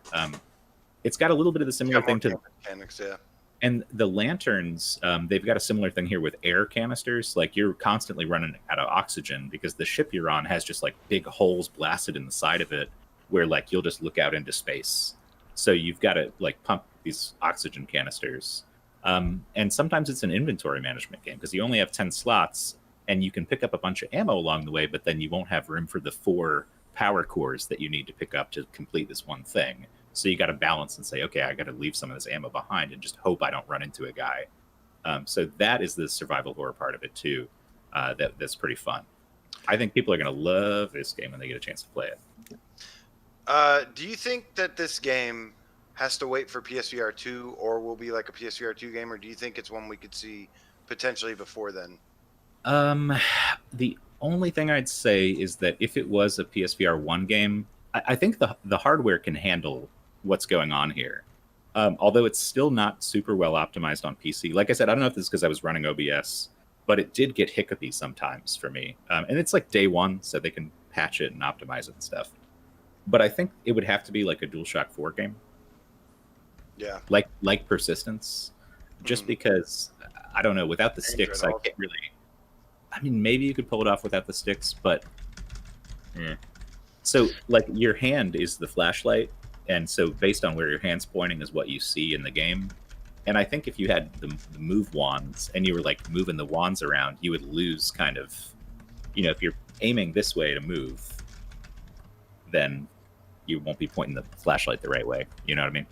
We'll see. I think PSVR 2 is like a no-brainer.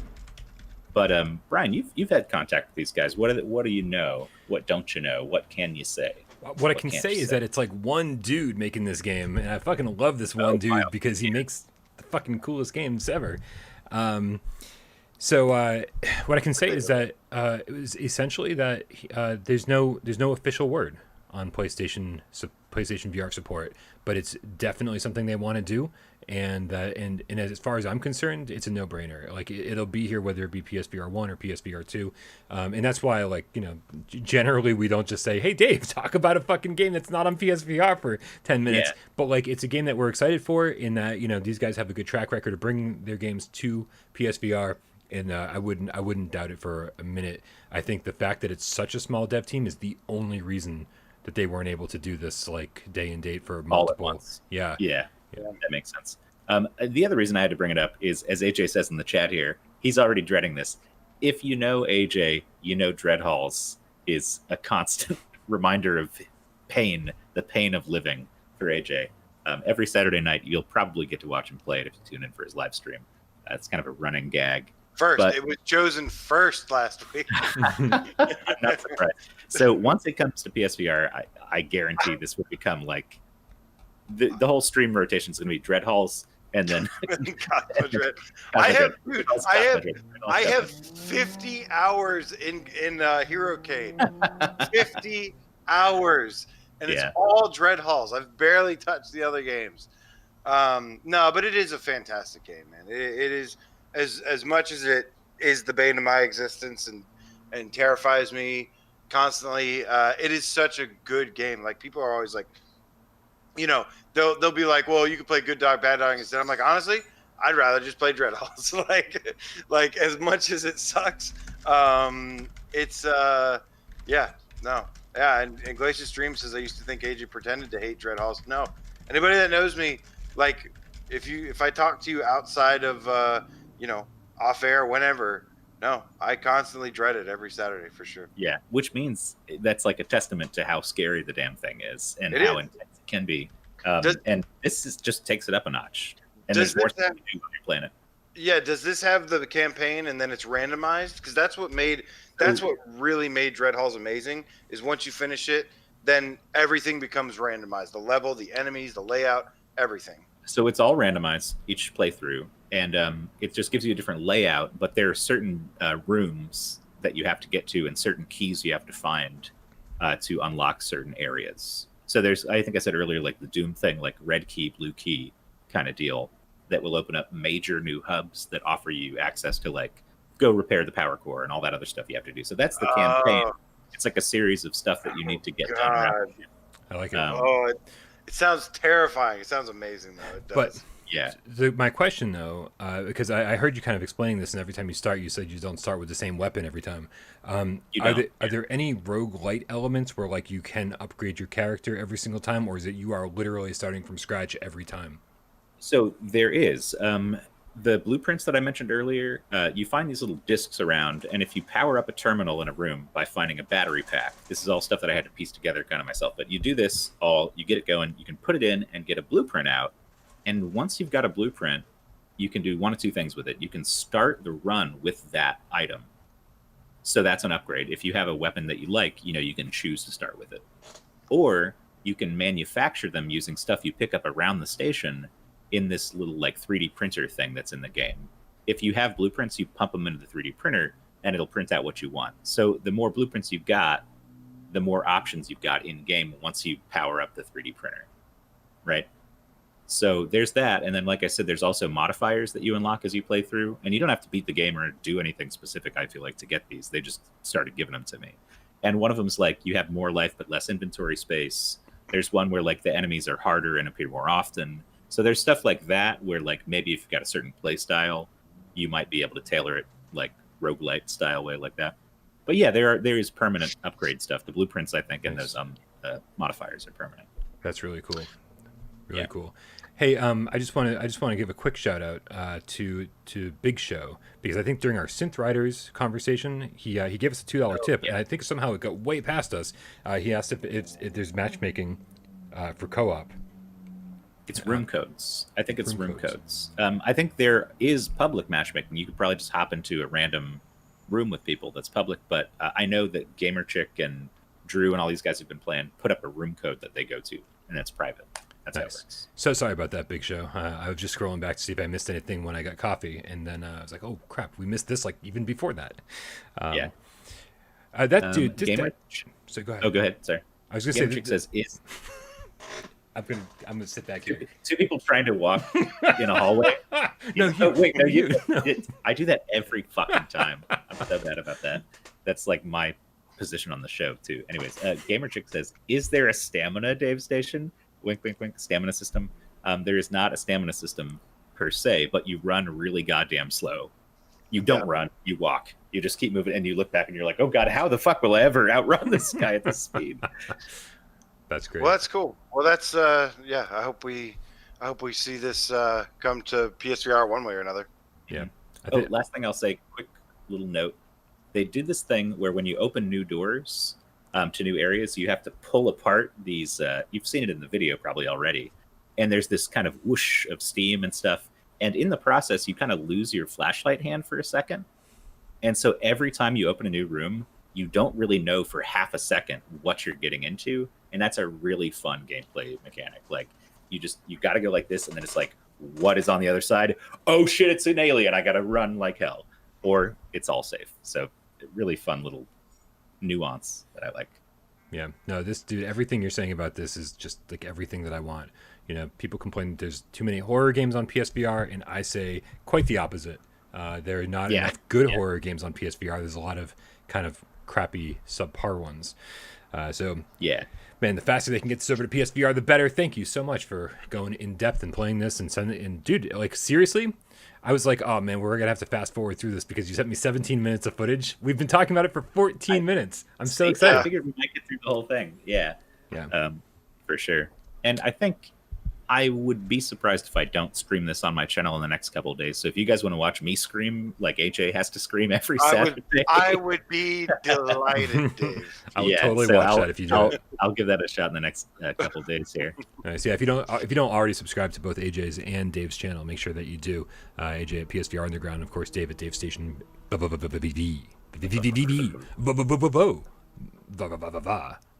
VR. All right. Where we guys, at, man? Yeah. That is it for the news. That is what's going on in PSVR land. What? Tons of PSVR2 stuff. Come on. But we're not done yet. Oh, we're not done yet, guys. Because last week we skipped a sale that was going on. So we got to plow through this sale real quick. I mean, we have 22 minutes. We have 22. You ready, Rock? You ready? Let's do this, buddy. Let's do this. As soon as you start. We are going to run through this sale. We're going to give it the thumbs up, thumbs down. Tell you what you want to get, what you don't want to get. As pointed out earlier, there's only like just a little, I think, over 2 hours, maybe 2 hours left for the free games until the free games go live, and everybody gets to enjoy those. Remember, that is tonight still. So make sure you pick up those free games. However, you guys ready to do this? Feel free to participate as well with your thumbs up, thumbs down in the chat. We love seeing your feedback. You guys ready? I'm ready. I'm just getting the video Brian, queued up. ready? I'm so ready. All right. First, we have Blindfold, a Verite VR experience for 79 cents. I'm still going to say no because it's a piece of crap. Yeah. Even for 79 cents, it's terrible. Your time is worth money, guys. Just remember that. Time is worth money. 3 thumbs down? Yes. Let me move my chat here so I can see you guys too, and we can sync up the thumbs. We got to have the thumbs in sync. You ready? You ready? Next is Down the Rabbit Hole for $12.99. Should be cheaper. It should be middle to down. Yes, I'm with you here in middle to down. I actually really don't like this game, but I think like $10 and under, I think it would be okay. I'm okay. I'm okay with it at $13. I don't think it's the best puzzle game. I think it falls apart somewhere in the middle. It picks itself back up near the end, and it's great at the beginning. So, but I think $13 is the best I can say. Definitely middle of the road. Yeah, I think so. All right, next we've got Deracine for $12.99. Obviously, a puzzle game. Teleport, click, turn only. I've been told that I need to beat this game a million times, but it's too slow paced for me, and it's puzzles, and it's boring, and no. Okay, so I want to say this is a thumbs up if you know what you're getting and you like the concept of it. It is like an old point-and-click adventure game, but it's in VR, right? Mm-hmm. So you're moving from spot to spot, kind of like you did in those old point-and-click adventure games. And it's from software, so it's very like spooky, and there's like some lore behind everything that you don't really understand. A lot of people really, really, really like this game. So for $12, if you like what you see, thumbs up, absolutely. I know Nick is going to say yes. Ben Shredder says yes. So Jamie, I will say yes for sure. Yeah, no, I'm going to go with Dave. Say thumbs up, big thumbs up. But yeah, the first hour will put you to sleep, even if you do like what you see. The first hour will put you to sleep. So just push through it, learn the mechanics, and then you'll be rewarded for doing so. Everybody keeps telling me to finish this game, and I can't do it. I can't do it. It's just not for me. It's not for me. All right, next we've got End Space. That's 2 thumbs up, 1 thumbs down. Next we have End Space for $4.99. Yes, it's a super budget game, man. They cut out everything except for the space missions, but like the space missions are great, and for $5, it's like awesome. Yeah, definitely. If you got a HOTUS, maybe, right? It supports HOTUS, right? So I've basically always said yes to this, but Squadrons exists now, and I just don't know if it's still worth the time. There's so many more polished flying games now. I mean, unfortunately, I have to say no. But for the record, I've said yes for years on this game. Yep. So, yes, It's okay. a no, and a what, Dave? Sideways. All right. All right. Next, we have Espire 1 VR Operative and Killing Floor Incursion VR bundle for $19.99. Just by Killing Floor. I mean, for $20, for $20, you can make your own opinion about both games. Obviously, Espire, I do think the challenge maps in Espire are pretty decent. In Killing Floor, I think is just a ridiculous amount of fun when you play with somebody else. So for $20 for both of the games, It's not bad. I had said before to buy these individually on sale, but I think even individually it comes out to about the same price. Yeah. Because Espire 1 is usually $11.99, and then Killing Floor Incursion is usually like $7.99. Oh, something really? like that. Okay, well, I take it back. I thought they were both like Just they both. Yeah, just by Killing Floor. Really, just by Killing Floor. Yeah. I'm just gonna say to this specific bundle, I'm gonna say no. Yeah, I guess I'm going with you guys. Yeah. Okay. Here we go. Falcon Age for $9.99. I like it. Bird mechanics, guys. Sounds good. This is my big pick of this sale. It's your what I golden would buzzer? call- Sorry. It's my golden buzzer pick. This game rarely goes on sale. It's a cool, like 4 to 5 hour. For me, it was a 4 to 5 hour adventure. It's all about the bird and the adventure. There is some storyline stuff here, but the bird mechanics, using the bird to attack, the way it's a baby bird, a big bird, you get costumes for it. You can get a skateboard for it, make it do kick flips and stuff. Like, it is so cool to interact with the bird in this game. Absolute big thumbs up. This is my biggest recommendation of this sale. Wow. I actually don't agree with anything you said. I give it a thumbs up for all different reasons. All the stuff that you said about like costumes for the birds and giving a skateboard kick flips and stuff, that's all stuff that it does for like literally 2 seconds, like while it's perched in your hand. And I was like, for cool little cosmetic like bonuses, cool.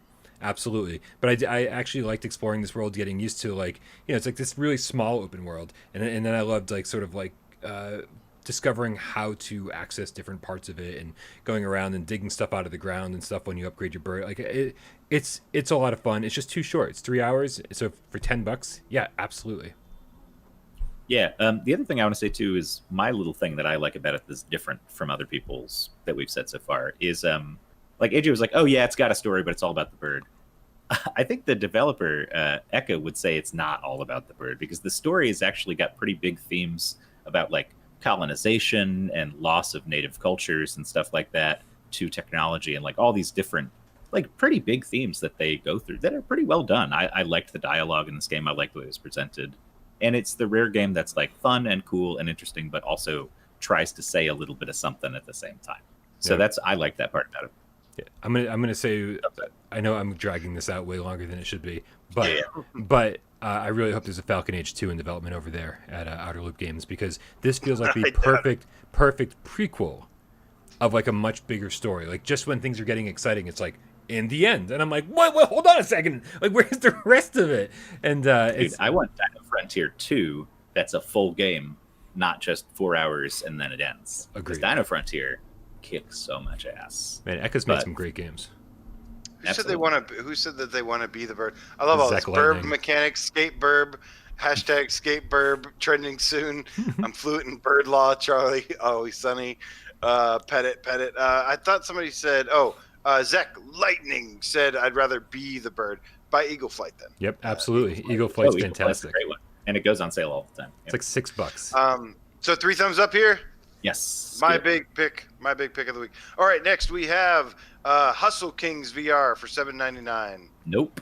Pokerstars is coming. You don't need Hustle Kings. Get out of there. I don't even know if it's the same game. Hustle Kings that is a pool game. Yeah. I don't know. Well, other pool games exist. You don't need to buy it. Yeah. I was a little too positive about this one in my little news video that's playing here. It definitely, there are better pool games in like sports bar VR. Yeah. This is super polished graphically, but the controls need some work, man. It's like, So yeah, I guess I'm gonna give it a thumbs down, even though I kind of gave it a thumbs up in this video. My apologies. Immortal Legacy, the Jade Cipher for $9.99. I'm only going to talk if you pronounce it correctly. Where's Just Incredible? Immortal Legacy. Oh my god! Listen. My enthusiasm for this game has scared people away from the channel before. So I'm going to, because I love scaring people away from the channel, I'm going to remain very, very positive about this and say this is fucking Uncharted in VR. It's the closest we're gonna get. Yes, the story's all over the place and insane. Yes, it's only chapter 1, but for chapter 1, man, I feel like you're getting your money's worth for $10 or even $20. Big time, yes. Big time, yes for me as well. Like you said, one part Uncharted, one part Resident Evil, all Asian-inspired adventure. Some cool mechanics and stuff. Yeah, this is a big yes for me. I don't know what to say. I mean, I never got into it, but it's only $10, and I know a lot of people like it. I'm going to go middle of the road here and just balance a little bit. Fair enough, Dave. Fair enough. Go with your heart. Yeah. All right, next we've got Infinite Mini Golf for $3.74. Wait for Walkabout. I hope Walkabout comes. We got to get Walkabout. I mean, I like, there's just other stuff. I like Everybody's Golf, and I even like the Carnival Games Golf better than this game because you actually get to like do stuff. That's the big downfall of this game. I don't have a problem with anything else that this game offers except for the fact that like it's a 2D game that they kind of shoved into VR where you're just tapping the button. And I want to hold the putter with my Move controller and swing it that way.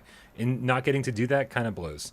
But there's a ton of content here, and I'm still like, if that's okay with you, I'm still kind of like, for the price, it's a decent game. It's got plenty of courses. For the price, I mean, I don't know. I'm gonna go down on it too. Yeah. Oh, you're gonna go down on it? God damn it! Our resident fluffer is gonna go down on Infinite Mini Golf. God damn it! I have to leave now. Oh, all right. So we can't let him get away with that for sure. Almost done here, guys. Intruders Hide and Seek for $1.99. How do you? I mean, they can't even give this game away. They've been trying to sell it for like so fucking cheap. I've played it. I thought it was solid. And did you beat it? No. It's only like 3 hours long. It gets so good the further you get. And it's just, oh man, the house itself is like a character. And like, I mean, yes, the voice acting's terrible. The character models are god awful.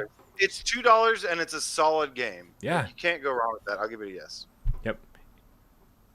Thumbs up here. Dave? Hey, guys. What's the game? Intruders Hide and Seek. Fine. I don't know. It's a middle of the road for me. I didn't like it that much. See, he couldn't even go. See, Brian, it's like, okay. The intro turned me off so much, like all the terrible dialogue and stuff. Yeah, the intro is terrible. I agree. Woof. Yep, I agree. Yep. But still, for $2, I think it's by the time you're done, it's like a rewarding experience, and like it tells an amazing story. And I mean, I kind of love it, even with all of its flaws. Moving on. God, I really want to respond to Hunter's comment, but I know I shouldn't. I haven't even read it. How can you go down in a golf game? I am scared. Okay, moving on. It's got a lot of holes. Anyways, that was what I was going to say. All right. Jupiter and Mars for $4.49. I don't like this game that much. I don't really either. Man, I tell you what. I tell you what. Let me tell you about some Jupiter and Mars. Yeah, you know, if this game was just slightly better, this would be like yes. such a steal. Yeah. This would be such a steal if this game was just slightly better.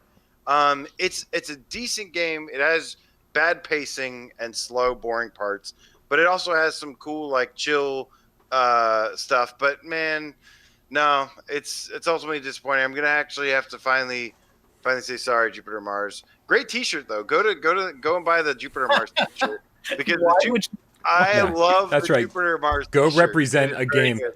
Yeah, no, that's ridiculous. Brian's like, I actually hate Rec Room. I just thought it was a cool shirt. Right. That's what he's saying. They also sent this to me. I don't know if I'm sure I talked about that on a former show. Oh yeah.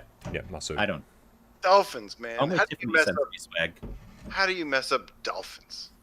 dude, it's no, this game, I don't care how much it is. It's like, it's just after the first level, like, it seems like a fun collectathon where you're like, I'm just gonna go around and collect everything. This is so much fun collecting stuff. And then by the second level, you're like, I'm fucking tired of collecting shit and I don't know where I'm supposed to go and this is kind of getting boring. And then like there's just like 4 more levels after that and you're like, are you kidding me? Like, the whole game is a collectathon, but it's not fun collecting things. And it's just like, there's no, I don't know, man. I'm just not interested. And I feel awful because I wanted to like it so much. I know. Twitcher says dolphins can suck it.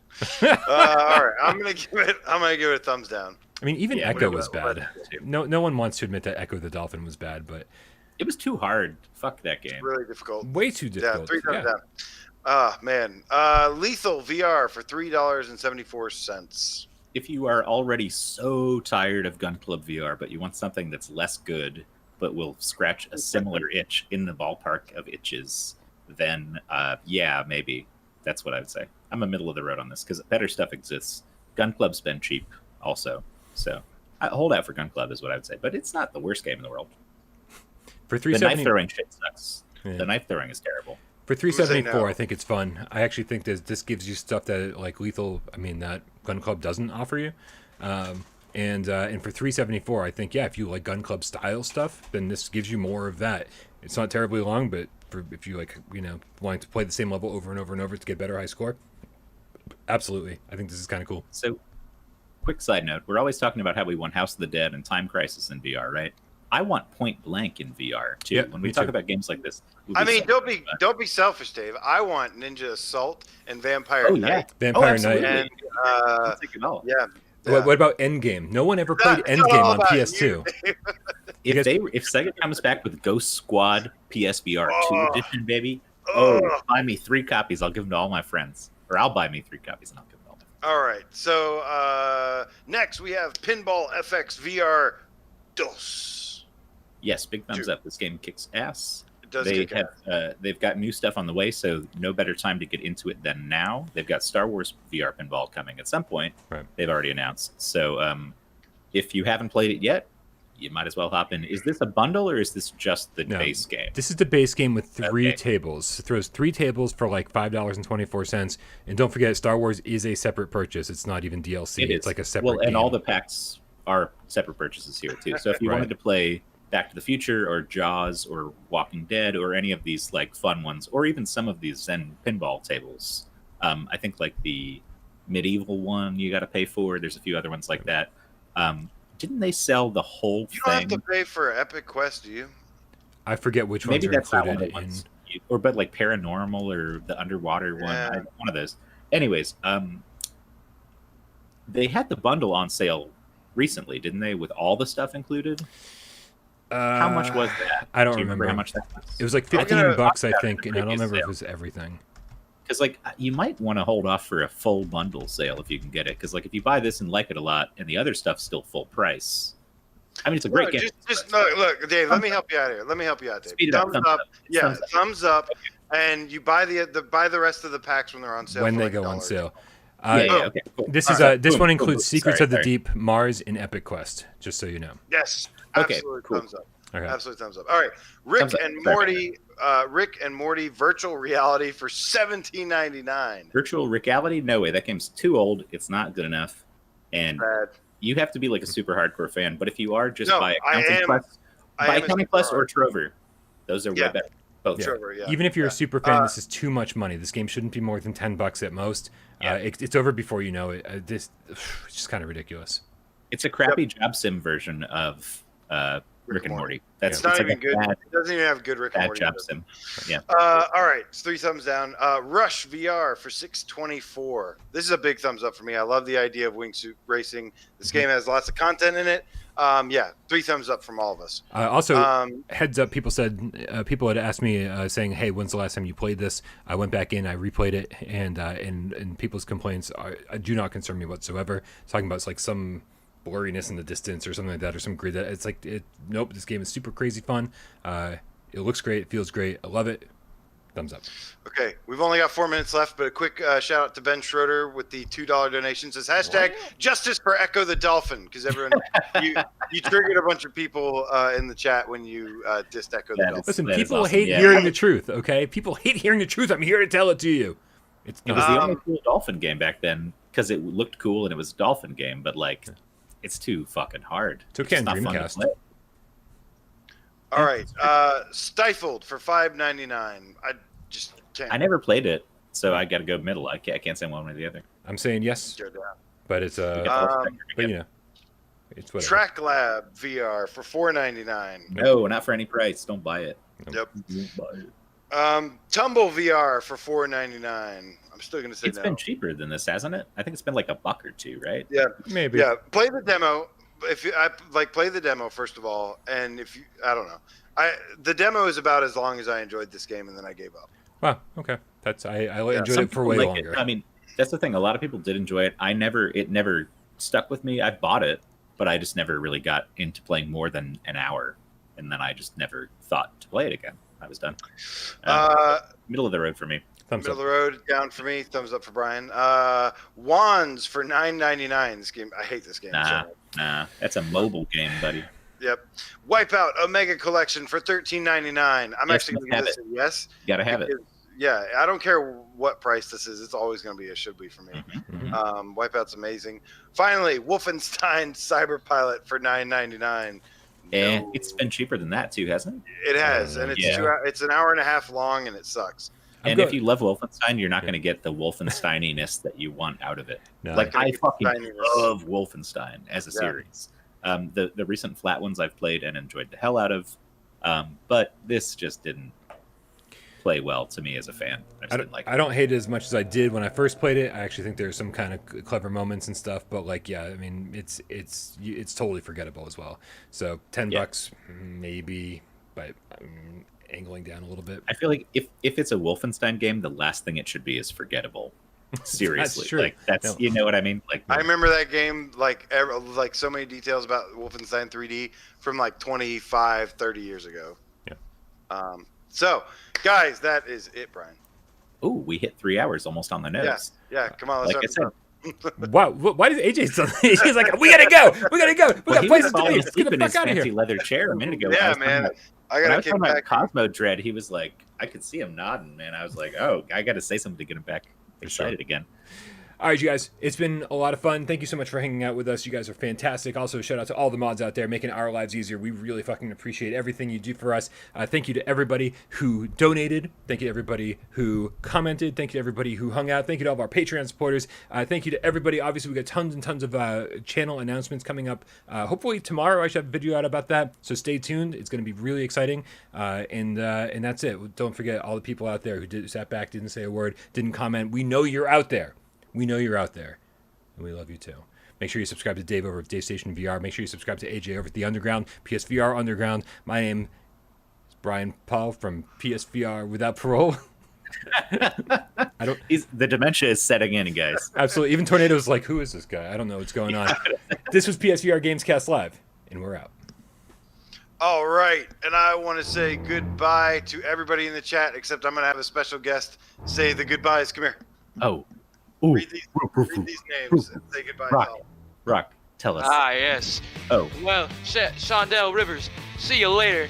Good old Johnny No Pockets, a.k.a. Who Dat Came Cat. See you later. The Triangulator. See you later. Oh, Steve IRE. See you later, buddy. Gabriel 004. See you later, fella. 9 Lives, the Game Cat. Love you, bro. See you later. It's the Pumpkin Patch Kid. I hope you have sweet dreams tonight. Glacious dreams. See you later, buddy. Hunter, the FNAF fan. Hell yeah, buddy. Zek Lightning, you're great. Olkey 3D. Woo! Nick Brian, the just Game let Cat him ride for another 30 minutes, bro. Just let him keep going. All right. ET2K9. Hurry now. See you later. Struggle with that too. Ben Schroeder. Sick. David the PSVR professional game cat. Woo! Ghost the Pirate Killer. Daisy again. See you later. Twitch the single player game cat. Gamer Chick 13. 3 Johnny Pepsi cat. Johnny No Pockets again. Johnny Ray Pop the Stray Cat. Gamer Chick again. Sean L. Rose again. Nick Game Cat out. Atmos. Glacier Dreams. Braxton. Twitcher. Hunter. Johnny Dog again. track. Dog track. Hunter, go ahead. Braxton B. Great job, Braxton B. Man, That was incredible, man. Let him do that from now on forever. putting the mic right up to your face and screaming Oh must be a my family God. trait. Yeah, I know. I was gonna say he's somehow louder than AJ. That was a nice cameo by AJ's Oh, brother. Good night, everybody. Yes. Outro.